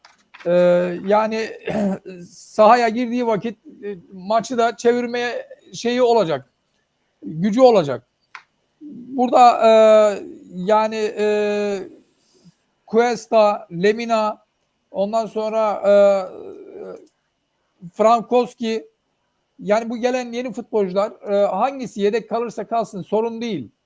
Ama maç esnasında değişikliğe gidildiği vakit muhakkak oyuna katkı sağlayacaklardır yani. İlla şunu kesse bunu kesse falan da yani şeye gerek yok. Burada Frankowski bence büyük bir ihtimalle Şalai'yi keser büyük bir ihtimalle. Eğer Okan Hoca Mertens'ten vazgeçme demiyorum da Mertens'i dinlendirmeye alırsa onun yerine Saray'ı ortaya koyar. Saray'ın yerine Lemina gelir veya işte Salah'ın yerine Frankowski gelir. Yani böyle bir değişiklikler olabilir yani. Böyle bir durum söz konusu olarak. Bu yapılan her iş ve işlemler de Galatasaray'a katkı verecektir. Emin olun yani. Hangisi oynarsa oynasın Galatasaray'a katkı sağlayacaktır yani. Tabii. Amaç o zaten. Onun için alınmış Evet, hocam. evet. Tabii. Evet. Yani çok Olurlar güzel da yani. transferler oldu. Gerçekten yani Demirspor maçında da gördük Cuesta'yı. Yani hatasız denilecek şekilde oynadı yani. Sıfır hatayla oynadı. Yani yarım saat oynadı ama sıfır hatayla oynadı. Tabii maçın geri kalan son 15-20 dakikasında veya yarım saatinde Lemina da girecekti. O da gerekli futbolunu ortaya koyacaktı yani. Eminim yani bundan. Mehmet, şöyle bir gözüm şu anda Arda Yunay'da, bana bilgi geldiği anda nedir ne değildir sizinle paylaşacağım. Benim haber portalım, benim haber kaynağım bir şey demiyorsa ben de size bir şey demiyorum. Demem. Anlaşmış da olabilir takım. Anlaşmamış da olabilir. Bu beni ilgilendirmiyor. Bana haber geldiği anda ben zaten bir gözüm şu an bir taraftan sizle ilgileniyorum, bir taraftan da bakıyorum. Bilgi geldiği anda sizle paylaşacağım. Canlı yayında burada bilgi gelmez. Bilgi gelir. Daha sonra yayından sonra bilgi gelir. Sosyal medyada paylaşıyorum. İşte Twitter olsun, özellikle Twitter, Instagram olsun. İşte ne bileyim bütün hepsinde varız yani. Sportürk Dijital. İlgilenen, arzu eden de oralardan takip edebilir de yani. Anlık bilgilerle ilgili. Notumu aldım. İlgileniyorum. Bakıyorum arkadaşlar. Fenerbahçe maçından sonra olaylar çıkabilir mi? Durum onu gösteriyor. Niye çıksın ki? Yani Çıkmaz. bizim Çıkmaz. sahamızda çıkmaz. Bizde çıkmaz. O konuda sıkıntı yok. Barış abi lütfen oku. Hadi okudum Murat. Marciniak, Polonyalı hakem, Şampiyonlar Ligi finali yönetmiş. Ali Koç ve Acun'un maşası yiyorsa kabul etsin demiş. Yani bilemiyorum. Şimdi bir şey diyemeyeceğim. Konsantrasyonumuzu kaybetmeyelim ve kenetlenelim. Biz hedefimiz. Aynen öyle abi. Tamam. Notumu aldım arkadaşlar. İlk sizden duydum burada. Bana bilgi gelirse detayıyla beraber, olayın şeyiyle beraber nedir? Aktarırız size. Başka transfer var mı? Olabilir. İhtimal. Yarın yani her şey Yarın olabilir. gece bitiyor, evet. Yarın gece bitiyor. Yarın gece bitiyor ama bunlar bu saatten sonra olacak transferler yerli. Bakın bu söyleyeceğimi unutmayın. Bu saatten sonra olacaklar yerli transfer olur. Her Barış an bir hocam Eren şimdi Elmalı, Ata, odur budur falan gibisinden bir şey de çıkabilir. Yani bu saatten sonra yerli transferi son gün. Şimdi bu Arda stoper Ankaragücü'nün zaten U19 milli takımının futbolcusu. Yani iyi bir fiziği var. Yani iyi bir oyuncu. Galatasaray onu zaten şu anda alsa dahi direkt oynatacak bir futbolcu değil. O yavaş yavaş yani şu anda keseceği bir futbolcu yok Galatasaray'da stoperde. Ön libero da oynayabiliyor zaten o. Fiziği gerçekten iyi. Yani neredeyse bir 90'a yakın boyu var. İyi fizikli. O zamanla olabilir ama şu anda da net bir anlaşma yok. Kapı açıklaması gelmeden bir şey diyemeyiz zaten. Ondan dolayı böyle futbolcular, o genç futbolcular alınabilir. Alırlar yani Galatasaray. Çünkü onlar ileriye yönelik. Çünkü Abdülkerim oynamaz yarın, o oynar gibi yavaş yavaş onları oynatırlar. Genç futbolcular Galatasaray alacak zaten. Yerli futbolcular alacak. Mustafa, erteleme olayıyla ilgili aldığım bilgi şu. Bugün Fenerbahçe'den gizli bir takım kişiler TFF ile gizli bir görüşme yapıyor. Erteleme konusu konuşuluyor. Ama detay yok. Detay yok. Detay geldiği gibi yine paylaşırız, söyleriz. Bunları da ama şu an hani bir görüşme oluşmuş. Fakat şöyle bir durum söz konusu. Galatasaray istemezse, kabul etmezse tek taraflı erteleme de söz konusu olmaz yani. Bir de böyle bir şey var yani. Bence Fenerbahçe sahaya çıkmasın o maçta aslında. Bence öyle bir karar alsınlar. Valla Yani madem bu kadar bak hocam yapıyorlar. ben teklifimi söyledim. Ben diyorum ki madem bir şeyler düzelmek isteniliyorsa samimi olarak ya hocam bak yine aklıma geldi. Madem Türkiye'deki hakem kurum ve kuruluşlarından memnun değilsen Fenerbahçe olarak Fenerbahçe'ye söylüyorum. Neden o zaman MHK istifa etsin çağrısı yapmadın bu zamana kadar? Yapmıyorsun. Hala yapmıyorsun. Neden? Yapmaz Neden hocam, Merkez yapmaz. Hakem Kurulu istifa etsin çağrısı yapmıyorsun? Mutlu hocam buyur. Onunla ilgili Hulusi Belgi açıklama yaptı Barış Hocam. İşte bazı maçlarda işte iyi kararlar aldılar, iyi sonuçlar aldılar falan gibicesine açıklama yaptı. Tabii kendi işlerine geldiği gibi kendi işlerine geldiği vakit iyi kararlar, işlerine gelmediği vakit kötü kararlar. Şeyi sordu, Ümit Karan sordu. İstifa niçin dedi istifa istemiyorsunuz MHK'den dedi. Cevap veremedi. Cevap veremedi. İsteyemez hocam. Onu üstlerinden ona söz hakkı verenler var. Yani şu kadar konuşacaksın, bu kadar konuşacaksın. Tabii, Onlar aynen isteyemezler. Tabii isteyemezler onlar. Tabii Turgay şöyle, Arda Ünyay nasıl bir futbolcu? Bu konuyu yani işin taktik teknik meselelerini yarın Kamuran hocamla beraber onun kara tahtasında, onun taktik tahtasında ele alacağız. Yine Türkiye saatiyle 23.30'da yine canlı yayında sizlerle beraber olacağız. Kamuran hocam bu işin ehlidir. almaya çalışıyoruz ama elde vermiyor bu aralar biraz. Sesi de kadife gibidir kendisinin. Şu anda bizi de izliyor olması lazım. Kadife sesli Kamuran Hocam. Selam buradan Kamuran Buradan da Hoca'ya. selam söylüyoruz Evet. Kamuran Hocama. Yarın inşallah bütün detaylarıyla size anlatırız. Yarın yine buradayız. Ben yine mesajlarınıza devam edeyim. Bu arada yayını beğenmeyen Fenerli olsun. Tamam mı? Yani yayını beğenmeyen Fenerli olsun. Yani şu kanalı hep beraber inşallah büyüteceğiz. Sizlerle beraber büyüyeceğiz. Yani bunu beni söyletmeyin. Beğeni meselesini rica ediyorum yani. Evet. Fenerbahçe maçı ETS kaos çıkardı. Yok. Öyle bir şey yok. İnşallah Barış Hocam, ama bir konu için daha bir şey söyledim. Onu da araştırmışsın lütfen. Hangisiydi Mehmet? Hangi şey? Şimdi şöyle şey yazarsan, tekrar bir daha yazarsan sevinirim. Barış Hocam 20-30 yayını iyi geldi. Biz gececi dostlar toplanırız burada demiş. Aynen öyle. Hakikaten öyle oldu abi. Yani bu saat iyi oldu. Bu saatte gececi tayfa maşallah bizi yalnız bırakmıyorlar. Sağ olsunlar. Teşekkür ediyorum. Cigon abi eyvallah. Allah 1000 katını versin inşallah. Tek kafama takılan Fenerbahçe hücum hattı çok uzun boylu. Hava top. Bunu Eyüp yarın Kamuran Hocam'la bu konuları, Kamuran Hocam bunları şimdi not alıyor, bütün bunları. Sizin bu yazdıklarınızı arka planda kendisi not alıyor. Değerlendireceğiz inşallah. Söyledik. Başka transfer yerliye dönecek diye büyük bir ihtimalle. Defanstaydı. Peki arkadaşlar size bir şey soruyorum. Dün maçın 30. dakikasına kadar Cuesta'nın, hocam sizlere de soruyorum. Cuesta'nın kumaşı, duruşu, top hakimiyeti, oyuna bakışı falan, bu konulardaki yorumunuz ne olur? Bunları da bir chat'e yazar mısınız lütfen? Adnan Hocam canlı gözle gördün. Buyur. Söz Evet. sende. Sonra Mutlu Hocam senden rica edeceğim.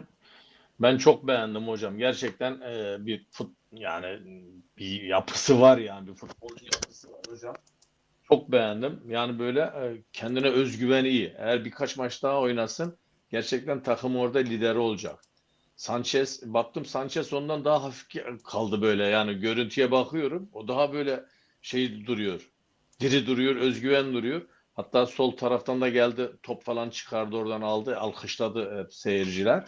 Yani diri daha ilk maçı olmasına rağmen. Onun için biraz daha bekleyelim. Kumaşı çok iyi belli yani. Hocam bunlar Kolombiya milli takımının futbolcuları. Kolombiya'yı biliyorsunuz yani. Dünyada gerçekten saygıdeğer futbolları var. Ondan dolayı Galatasaray'a çok faydası olacak. İyi bir transfer. Şimdi Mehmet'in herhalde sorduğu soru buydu. Yani tek endişem şu diyor. Bize gelmek için res çeken oyuncu diyor. Yarın bir gün diyor bize de res çeker mi diyor. Yok Yani çekmez. Niye çeksin? Yani bize ya tamam %1 ihtimal de olsa evet, ama o resti çekebilmesi için önce bizde bir verimli olacak, Avrupa'da kendini gösterecek ki tam anlamıyla yani Şampiyonlar Ligi vizyonu olarak söylüyorum. Tam kendisini gösterecek ki zaten oyuncunun kendisi de 29 yaşında. Yani şurada 3 sene 29 yaşındaki oyuncuyu Galatasaray'dan başka kimsenin alacağını, Avrupa'da elit bir kulüp tarafından söylüyorum, alacağını da zannetmiyorum yani. Bizim gerçekten o bölgeye ihtiyacımız olduğu için, Okan Hoca'nın, Adnan Hocam da söylediği gibi, bizim daha önceki yayınlarımızda söylediğimiz gibi, bu oyuncu teknik heyetin istediği bir oyuncu. Yani menajer tavsiyesi değil veya herhangi başka bir şey değil yani. Bu oyuncu direkt teknik heyetin istediği bir oyuncuydu yani. Mutlu Hocam buyur. Evet hocam. Cuesta. Yani ben az önce anlatmıştım. Yani Demirspor maçında izlediğimiz kadarıyla ilk yarım saatte oynadığı futbol yani hemen hemen değil. %99 sıfır hatayla oynadı. Pasları tam isabetli paslar kullandı. Yani yaptığı, Adnan Hocam da dediği gibi sahaya verdiği o duruşu, özgüveni gerçekten kayda değer. Hele Sanchez'le çok iyi bir ikili olacağını düşünüyorum. Yani bayağı bir güzel bir uyum içerisinde oynadılar. Yani Galatasaray'a çok faydalı olacağını söyleyebilirim yani buradan. Yani tabii bu zaman zaman bazı maçlarda farklılık olabilir ama şu an durum bunu gösteriyor yani. Peki Adnan Hocam, sana yine sansasyonel bir soru soruyorum. Manşetlik bir soru soruyorum. Cuesta haberini transfer olması netleştiğinde Cuesta'nın boyu kısa bilmem ne bize böyle bir oyuncu lazım değil sözleri neden çıktı hocam? Niye böyle bir yani karalama artık oyuncuyu şimdi şöyle söyleyeyim. Kaç kişi Cuesta'nın oyununu izledi? İzlemeden dahi yorum yapan birçok Galatasaray taraftarı arkadaşlarımız oldu. Galatasaray taraftarı arkadaşımız oldu. Bu ne diyeyim? Bilinçli bir evet. neden? Karalama kampanyası. Neden? Galatasaray'ın önünü kesmek için, bu transferin yapılmasını engellemek için Kim tarafından? tamam, karanlık güçler, yani kimler olduğunu Hangi karanlık güçler hocam? Fenerbahçe. yapı olayını konuşanlar yani. Başka bir açıklaması yok yani. Yapının Hocam, bir parçası oluyorlar yani. Hocam öyle mi? Yoksa şunu da sorayım size. Öyle mi? Yoksa Galatasaray içerisinde bu transferin olmasını istemeyen başka oyuncu menajerleriyle arası iyi olan, kendi arası iyi olduğu menajerin oyuncusunu Galatasaray'a transfer etmek isteyenlerin çıkardığı haber olabilir mi? Hocam Yani olur tabii. daha Hepsi olabilir. Yani olmaz hepsi diye bir şey yok yani. Tabii burada bir yani karşılıklı bir menfaat durumu söz konusuysa yapabilirler yani. Olmaz diye bir şey yok yani. Olur. Öbür taraftan yani böyle bir futbolcunun Galatasaray'a transferini engellemek için de yapılan bir dedikodu, sansasyon olabilir yani. Böyle diğer rakipler tarafından yapılabilir Şimdi yani. Tabii Barış Hocam, şimdi öyle futbolcular vardır. Uzun boyludur. Topa çıkamaz. Kafa çıkamaz. Öyle kısa futbolcular var. İnan var ya, uzundan daha iyi sıçrar. Yani öyle her kısa futbolcu, çeviklik de yeri geldiği zaman çok iyidir. Orada kafa topundan ziyade çevikliğiyle de halleder, kapatır. Çünkü hızlı oyuncular, bizim orada hızlı geçişi yapamıyorduk hocam Galatasaray. Bunu herkes görmesi lazım. Ben uzun boylu ağır oyuncular ben sevmiyorum. Dönemiyor etrafında. Mesela ben Fenerbahçe'nin o transferini ben Galatasaray iyi ki almamış diyorum. Şöyle kendi kendime düşünüyorum. O stoperi. Neydi onun ismi? Ya Neyi ben de hocam? Fenerbahçe'nin aldığı futbolcu neydi? Bizim elimizden aldığı futbolcu. Şikrinyar. Şikrinyar. Şikrinyar. Ben beğenmedim hocam. Canım Canlı Allah'a izledim. emanet, sağ olasın. Canlı da izledim ben. Çok ağır geliyor. Topu yani oralarda çok dönüyor. Yani ileri hareketi yok. Yani topun akışını ileriye sağlayamıyor. Ama bizim Cuesta öyle değil. Cuesta gerçekten çok çevik böyle. Cin gibi. Abdülkadir Rize'de Evet. Evet. Evet. Rize'de anlaştı. Onu da zaten bilginiz vardı yani. Evet hocam, buyur hocam. Hocam bir arkadaş şöyle mesajı az önce gözüme attı da ben onu. Mesela Yelert de çok iyiydi bak. Yelert üstüne koyuyor devamlı. Evet. Çok iyi niyetli bir çocuk. Bak o kadar efendi bir çocuk ki gerçekten. Belli hocam ya. İnsanın duruşundan belli. Yani sanki bizim altyapıdan yetişmiş, U19'dan gelmiş bir futbolcu yapısı gibi var. İyi niyetiyle oynuyor.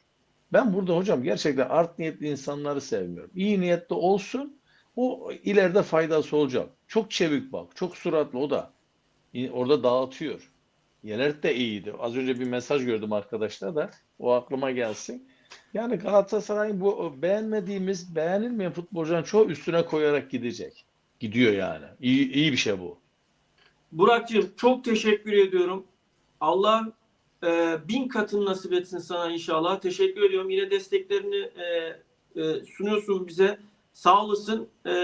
Rabbim inşallah 1000 katını nasip eder sana. Sağ olasın. Evet hocam, buyurun. Mutlu hocam. Evet Barış Hocam, yani Cuesta için söyleyeceğimizi söyledik. Diğer transferlerle ilgili de yani Galatasaray şu an az önce yorum yazan arkadaşlardan bir tanesi ilk 11 yazmış, manyak bir 11 oldu diye. Yani katılmamak mümkün değil. İnşallah bu sahada da sahaya da yansır, öyle söyleyelim yani. Galatasaray yani hepsinin faydalı olacağını düşünüyorum yani. Şu an güzel isabetli Ocak transferleri isabetli oldu. Çok güzel oldu yani. İnşallah sezon sonunda şampiyonlukla taçlandıracaklardır bu transferleri oyunlarıyla yani. Peki son olarak yine chat'e soruyorum. Siz de yorumlarınızla katılın lütfen. Alze Alkmaar maçına Galatasaray nasıl başlamalı? Playoff oynayacağız ve 2 maç üzerinden playoff'u geçersek devam edeceğiz. Geçemezsek kalacağız. Maçın 2 maç üzerinden gidecek. Kritik bir maç, kritik bir süreç. Buradaki en önemli husus nedir? Nerede dikkat etmemiz lazım? Rakibin önemli gördüğünüz yanları neler? Neyine dikkat etmemiz gerekiyor? Ederse veya neyi doğru yaparsak bu turu geçeriz. Chat'e de soruyorum. Yorumlarla da size soruyorum. Buyurun hocam.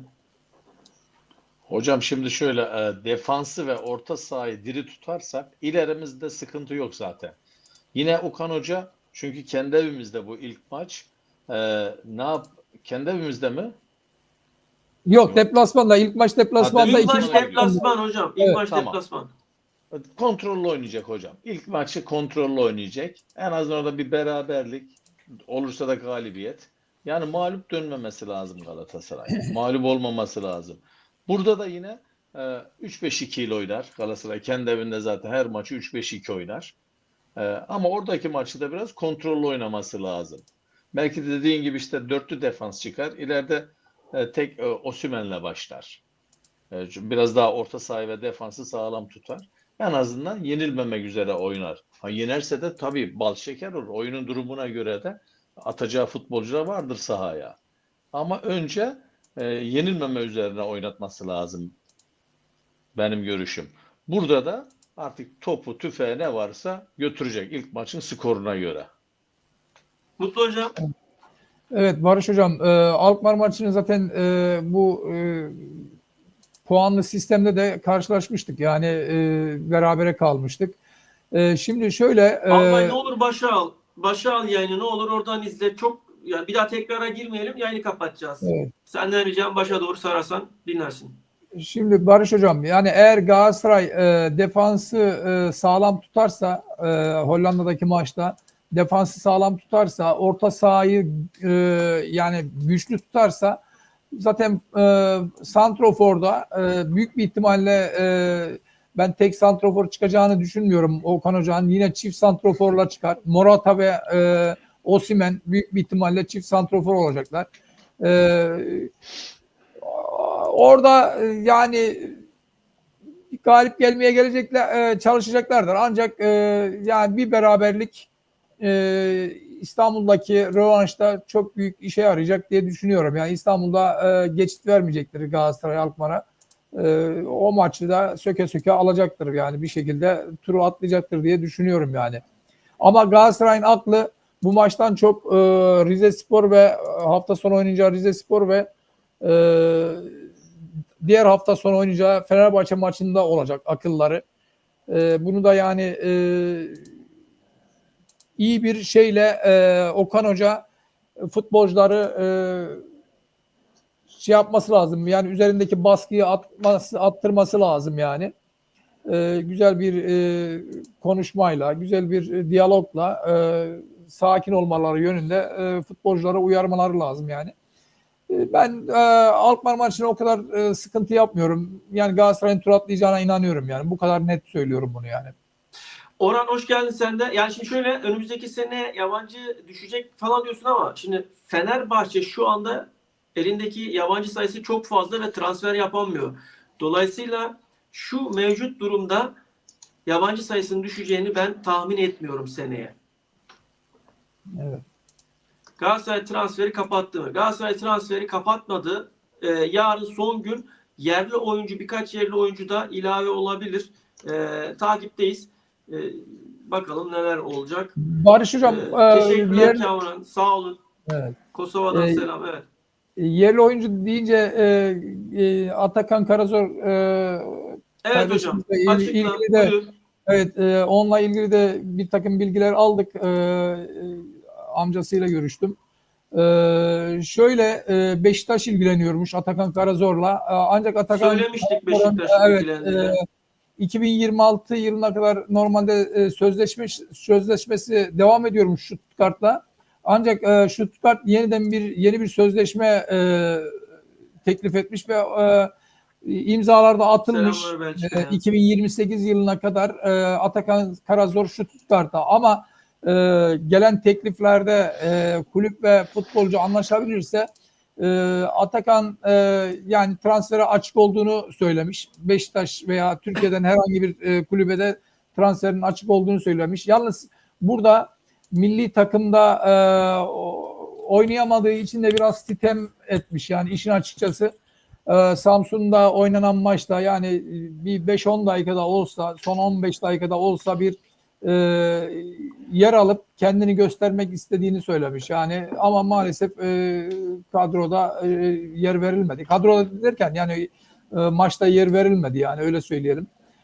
Ona biraz alınganlık göstermiş, biraz kırılmış. Hocam hiç alışkanlık yapmaya gerek yok. ama- Yani profesyonel futbolcuysan bazı kararlara Ya saygı tabii ki, duyacaksın. tabii ki. Yani alışkanlık Şöyle, yok yani. şöyle Barış Hocam, yani orada sen koskoca Almanya Ligi'nde kayda değer takımlarından Stuttgart'a kaptanlık yapıyorsun. Milli takıma çağrılıyorsun. Milli takım futbolcusu oluyorsun. Geliyorsun. Bir 5 dakika veya 15 dakika bir maçta yer bulamıyorsun. Yer alamıyorsun yani. Yani orada bir şeylik var yani. Anlayamıyoruz. Yani bence oynatılabilirdi yani. Bir görülebilirdi yani. Nedir ne değildir yani. Hiç şimdi oyuncuyla ilgili çoğu insanın kafasında soru işareti var yani. Anladım. Atakan Karazor kardeşime ben buradan şunu söylemek istiyorum. Barış Hocam pardon. Yani şeyini kırmasın. Hevesini, heyecanı kırılmasın. Mücadelesine devam etsin. İnşallah milli takımı da görecektir. Gerekirse kaptanlığa kadar da yükselecektir. Kendisi azmetsin, çalışsın, çalışmalarına devam etsin. Ya muhakkak formayı kapacaktır diye düşünüyorum.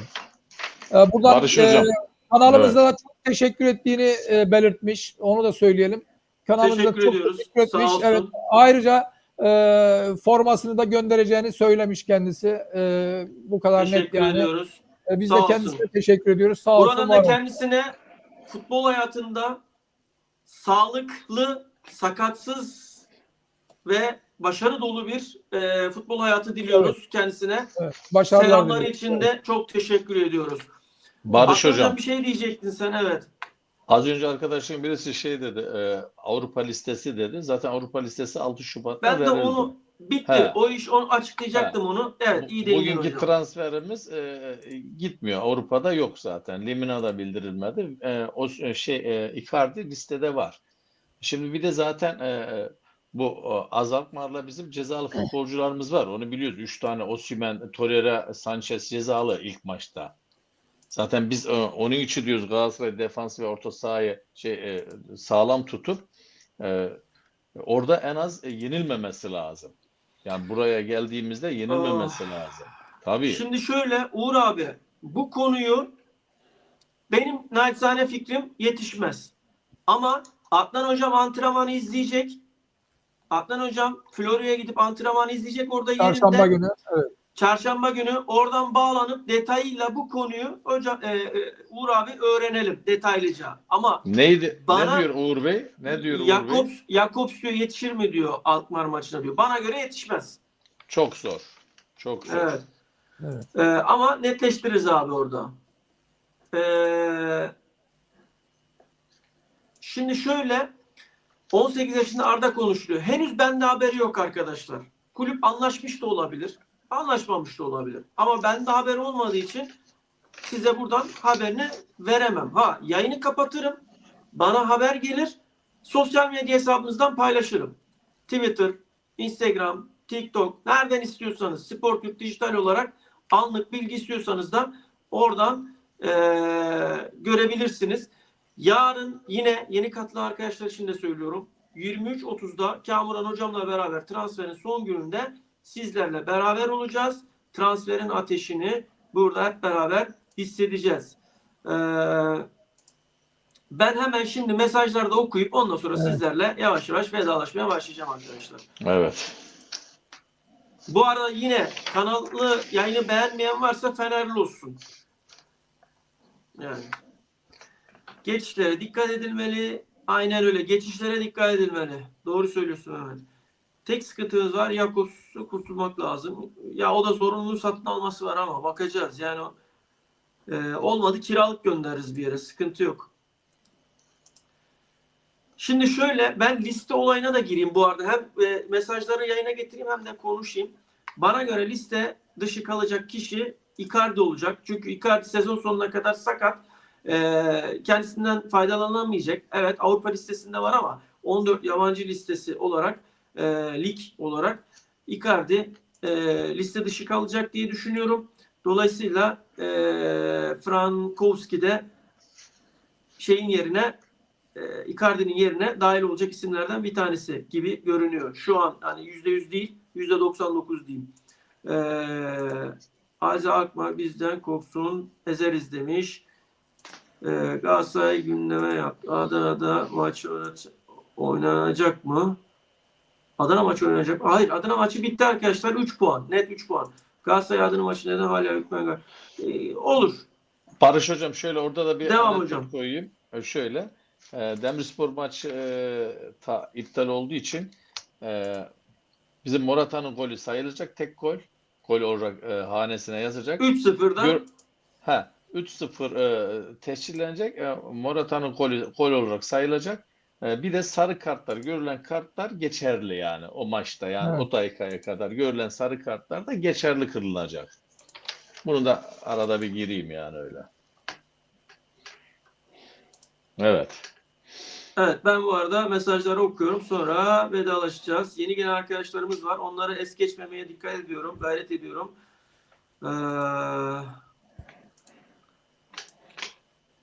Necati Nural yeni geldi yine. Sağ olsun hoş geldin. Evet arkadaşlar. Arkadaşlar hepinize iyi geceler. Allah'a emanet olun. Kalın sağlıcakla. Yarın görüşünceye dek. Hoşça kalın. Herkese iyi geceler. Galatasaray'la kalın. Galatasaray'la uyuyalım. Yayını beğenin.